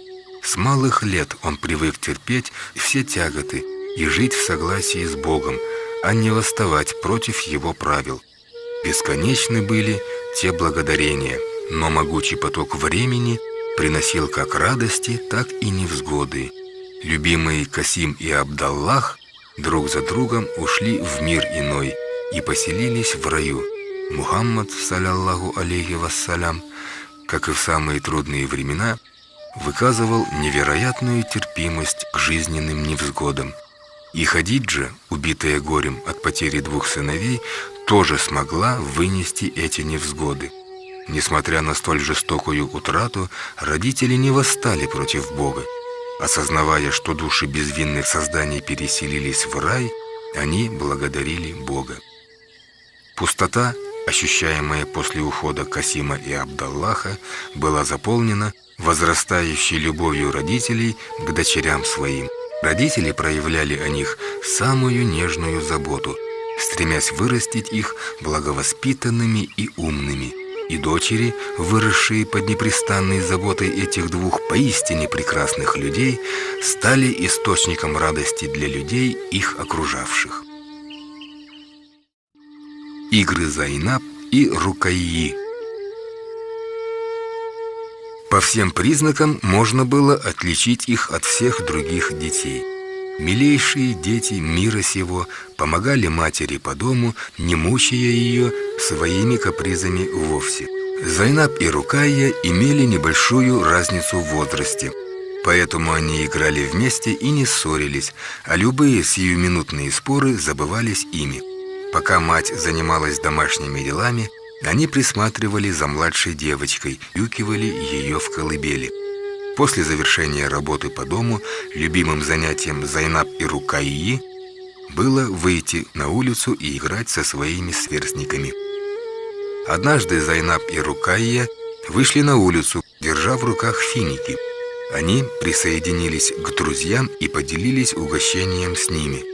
Дети с радостью отведали фиников, предложенных им Зайнаб и Рукайей. Одна маленькая девочка, не отведав своей доли, сказала: «Я возьму свои финики и накормлю ими каменного идола», и побежала домой. Маленькая Рукайя ничего не поняла из слов этой девчушки. Рукайя просто не знала, что же это такое каменный идол. Вот незадача.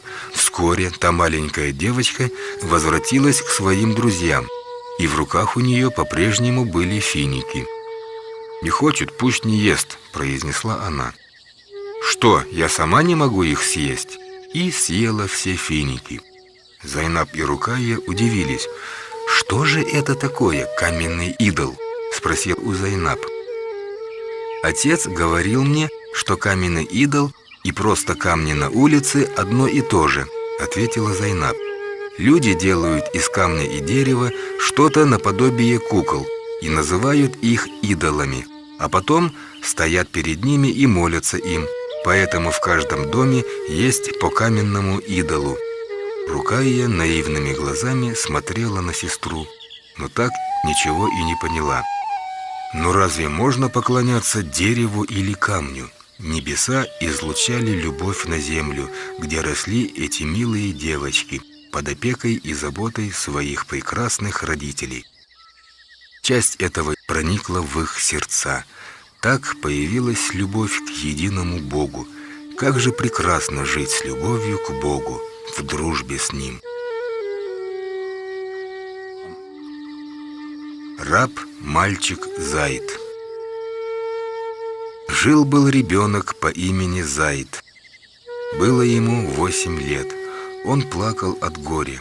И как было ему не плакать, если разбойники напали на дом его дяди, когда он с матерью был там в гостях, и выкрали его. Разбойники хотели разжиться деньгами, продав ребенка богатым людям. Бедный Заид!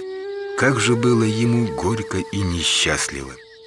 Он плакал и думал, что же ему предстоит, в чьи руки он попадет, и продолжал горько плакать.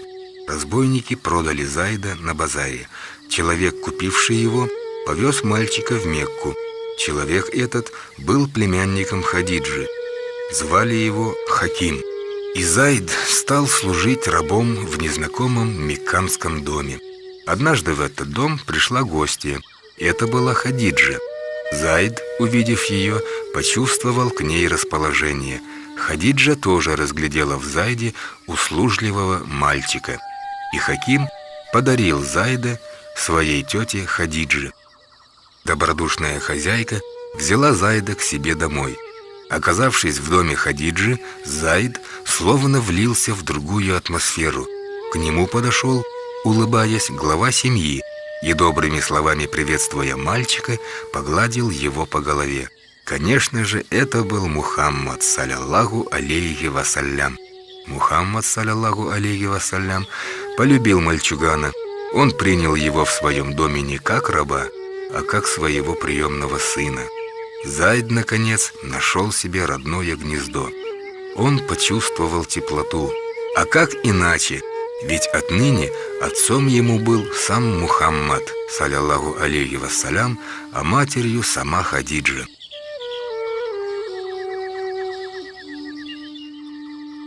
Поиски пропавшего сына. Заид счастливо жил в доме Мухаммада, салляллаху алейхи вассалям, и Хадиджи, но семья Заида интересовалась судьбой пропавшего ребенка. Они не знали, где его искать, поэтому искали его повсюду, расспрашивая о нем всех вокруг. Однажды в Мекку пожаловали гости из других областей.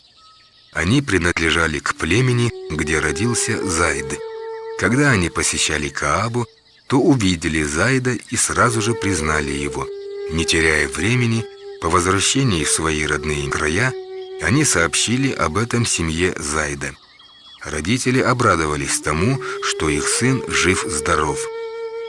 Прибыли в Мекку, узнали, что сын их живет в семье Мухаммада, салляллаху алейхи вассалям, и сразу же явились в его дом. мы слышали, что сын находится у вас, и все отдадим, чтобы вернуть его обратно.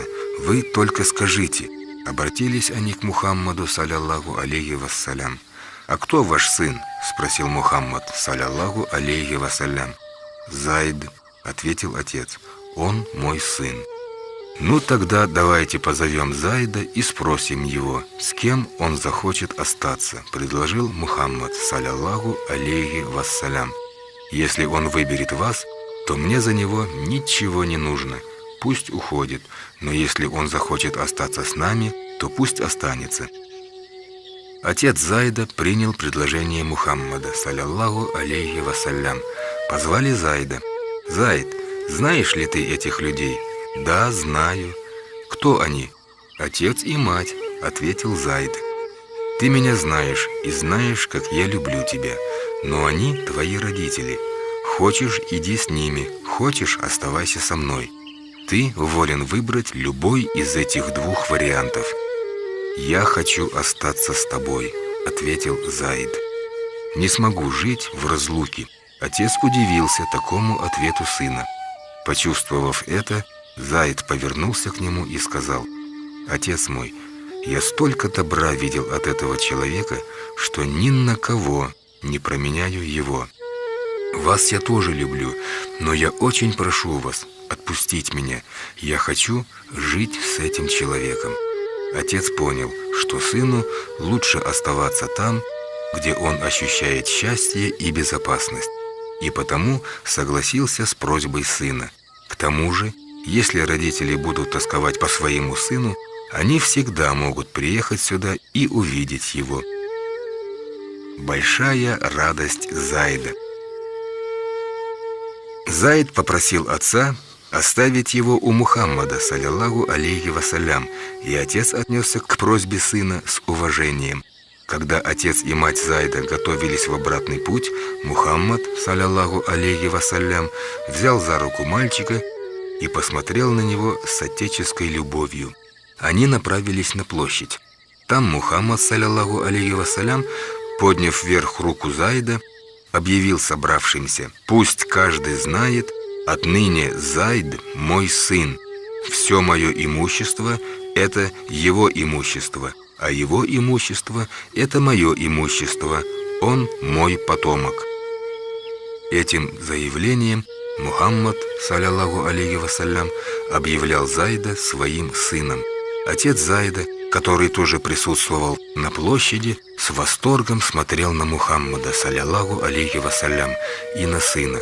Он никогда не видел своего ребенка столь счастливым. Он более не страдал от разлуки с сыном. Теперь можно было возвратиться домой с радостью в сердце. Он сообщил о событии на площади своей жене, матери Зайда, обрадовав ее тем, что сын счастлив и находится в надежных руках. К тому же они в любой момент могут навестить своего ребенка. Радость Зайда передавалась из уст в уста, из года в год. Это была незабываемая радость. Али. Мухаммад, салляллаху алейхи вассалям, был весьма привязан к своим родственникам. Он очень любил своего двоюродного брата, сына Абу Талиба, Али. Вместе росли они в одном доме, и он видел и ощущал внимание со стороны Али. Одно время Абу Талиб переживал не самые лучшие времена, жил в бедности, и Мухаммад, салляллаху алейхи вассалям, хотел быть дядей-помощником. У Абу Талиба было много детей. Ему сложно было оказывать своим детям должное внимание. Мухаммад, салляллаху алейхи вассалям, прекрасно понимая положение этой семьи, подумал над тем, как он может помочь дяде, и пришел к следующему. Он решил взять одного из детей Абу Талиба в свой дом, считая, что этим он в какой-то мере облегчит бремя Абу Талиба. Решение Мухаммада, салляллаху алейхи вассалям, пришлось по сердцу Абу Талибу. Он очень любил своего племянника и именно из-за этого не стал отказывать и передал ему своего сына Али. Али был любимым и умным ребенком в семье. Мысли его были почти как у взрослого. Он очень любил Мухаммада, салляллаху алейхи вассалям, и был рад решению отца. Али был сильным и выносливым ребенком. Если на улицах затевалась ссора, то сверстники опасались Али. Он был справедливым малым, защищал тех, кто прав, и устрашал неправых. Речь его была умной и правильной. Он любил читать, извлекая из всевозможных книг прекрасные знания. Теперь ему было суждено жить в доме Мухаммада, салляллаху алейхи вассалям, вместе с 6 прекрасными детьми и Зайдом, но самое главное – рядом с Мухаммадом, салляллаху алейхи вассалям. Сердце Мухаммада, салляллаху алейхи вассалям, было полно любви к Али. Он хорошо с ним обращался, ни разу не дав ему усомниться в искренности своего отношения, и тоже считая Али своим сыном, как Зайда. Али решил везде и всегда быть рядом с Мухаммадом, салляллаху алейхи вассалям. Так он мог многому научиться у него. С этой мыслью он начинал новую жизнь. Он всегда говорил о Мухаммаде, салляллаху алейхи вассалям, думал о нем и был рядом с ним. Ему нравилась любая работа, выполненная Мухаммадом, салляллаху алейхи вассалям, ибо в этой работе была какая-то неземная красота. Небеса послали свет любви на землю. Часть этого света попала на дом Мухаммада, салляллаху алейхи вассалям. Дети в нем радовались, в глазах их мелькали веселые искорки, а в душах поселялась любовь. Орел и змея. Кааба играла большую роль в жизни горожан. Начиная с пророка Адама, все пророки почитали Каабу. Молитвы, сотворенные у Каабы, принимались Всевышним. Горожане хранили эту святыню как зеницу ока, стремились восстанавливать ее, если она от времени начинала разрушаться. Настал час восстановить Каабу в очередной раз, потому что наводнение повредило это строение. Не было крыши, а стены покрылись трещинами. К тому же покрывало Каабы сгорело при пожаре. В те дни появилось известие о том, что один из византийских кораблей затонул вблизи Джидды. Корабль вез строительные материалы, и мекканцы решили использовать эти строительные материалы для восстановления Каабы. Они подписали соглашение с одним из архитекторов и подняли строительные материалы с затонувшего корабля. Но приступить к делу мекканцы не решались. Они боялись змеи, жившей в норе у стен Каабы. Едва завидя людей, приближавшихся к Каабе, змея тотчас же взмывалась и готовилась к атаке. Люди боялись ее и не знали, что делать. Одни шли. Всевышний, конечно же, мог защитить свою святыню от всякого врага. Однажды змея выползла из норы и лежала, греясь на солнце. Внезапно в небе над Каабой появился орел. Он кружил над Каабой, а потом внезапно ринулся вниз и, захватив своими цепкими когтями змею, вновь взмыл ввысь. Так Всевышний помог избавить Каабу от змеи. «Бог избавил нас от змеи», — радовались горожане. Теперь можно было приступить к восстановлению Каабы. «Всевышний избавил нас от змеи», — говорили люди, — «и у нас есть архитектор. Пора приступить к восстановлению Каабы, сделать ее красивой». И мекканцы, засучив рукава, занялись этой нужной работой. Райский камень. В Мекке начались волнения. Дело в том, что завершилось восстановление Каабы. Настало время поместить в нишу святой камень. Аль-Хаджар Аль-Асвад был ниспослан из рая. Каждый из семейных кланов Мекки хотел, чтобы именно их глава выполнил эту миссию, то есть взял камень и вложил его в нишу. Споры грозили вылиться в раздоры. Даже строители стали пререкаться. «Мы вложим Аль-Хаджар Аль-Асвад в нишу», — говорили они. «Нет», — вторили им другие, — «это сделаем мы». Один из старцев, почувствовав неладное, сказал: «Послушайте, давайте выберем судью среди нас, чтобы достойно выйти из этого положения. И пусть он решит, кому из нас будет доверена честь вложить камень в нишу. Давайте назначим судьей того, кто первым войдет через ворота в этот двор». Все согласились с этим предложением старца. Во дворе воцарилось молчание. Люди с надеждой смотрели на ворота. Кем же будет тот, кто первым откроет ворота и войдет во двор? Вот вдали показался человек, и по мере его приближения лица споривших доселе людей вдруг просветлели. Это был Мухаммад Амин. Сам Всевышний послал его в этот двор в нужный момент. Все обрадовались и стали кричать: «Мухаммад Амин идет, самый надежный из всех нас! Мы подчинимся любому из его решений». Мухаммад, саллаллаху алейхи вассалям, подошел и поприветствовал собравшихся.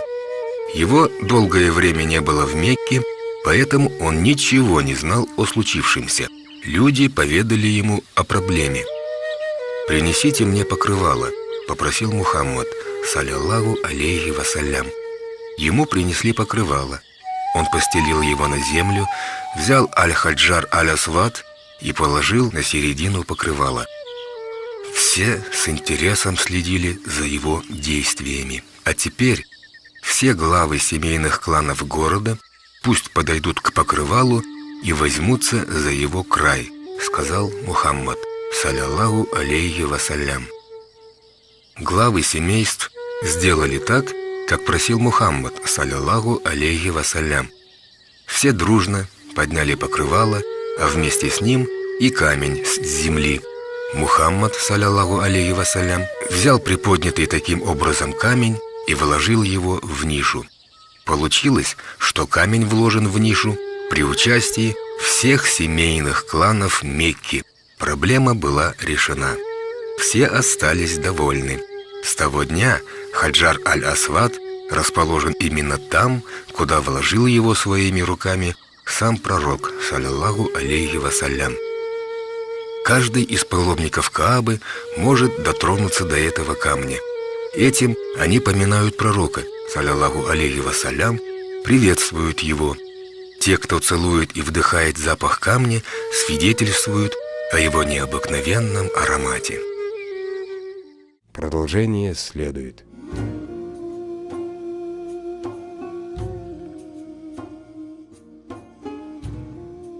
Не забудьте подписаться на канал.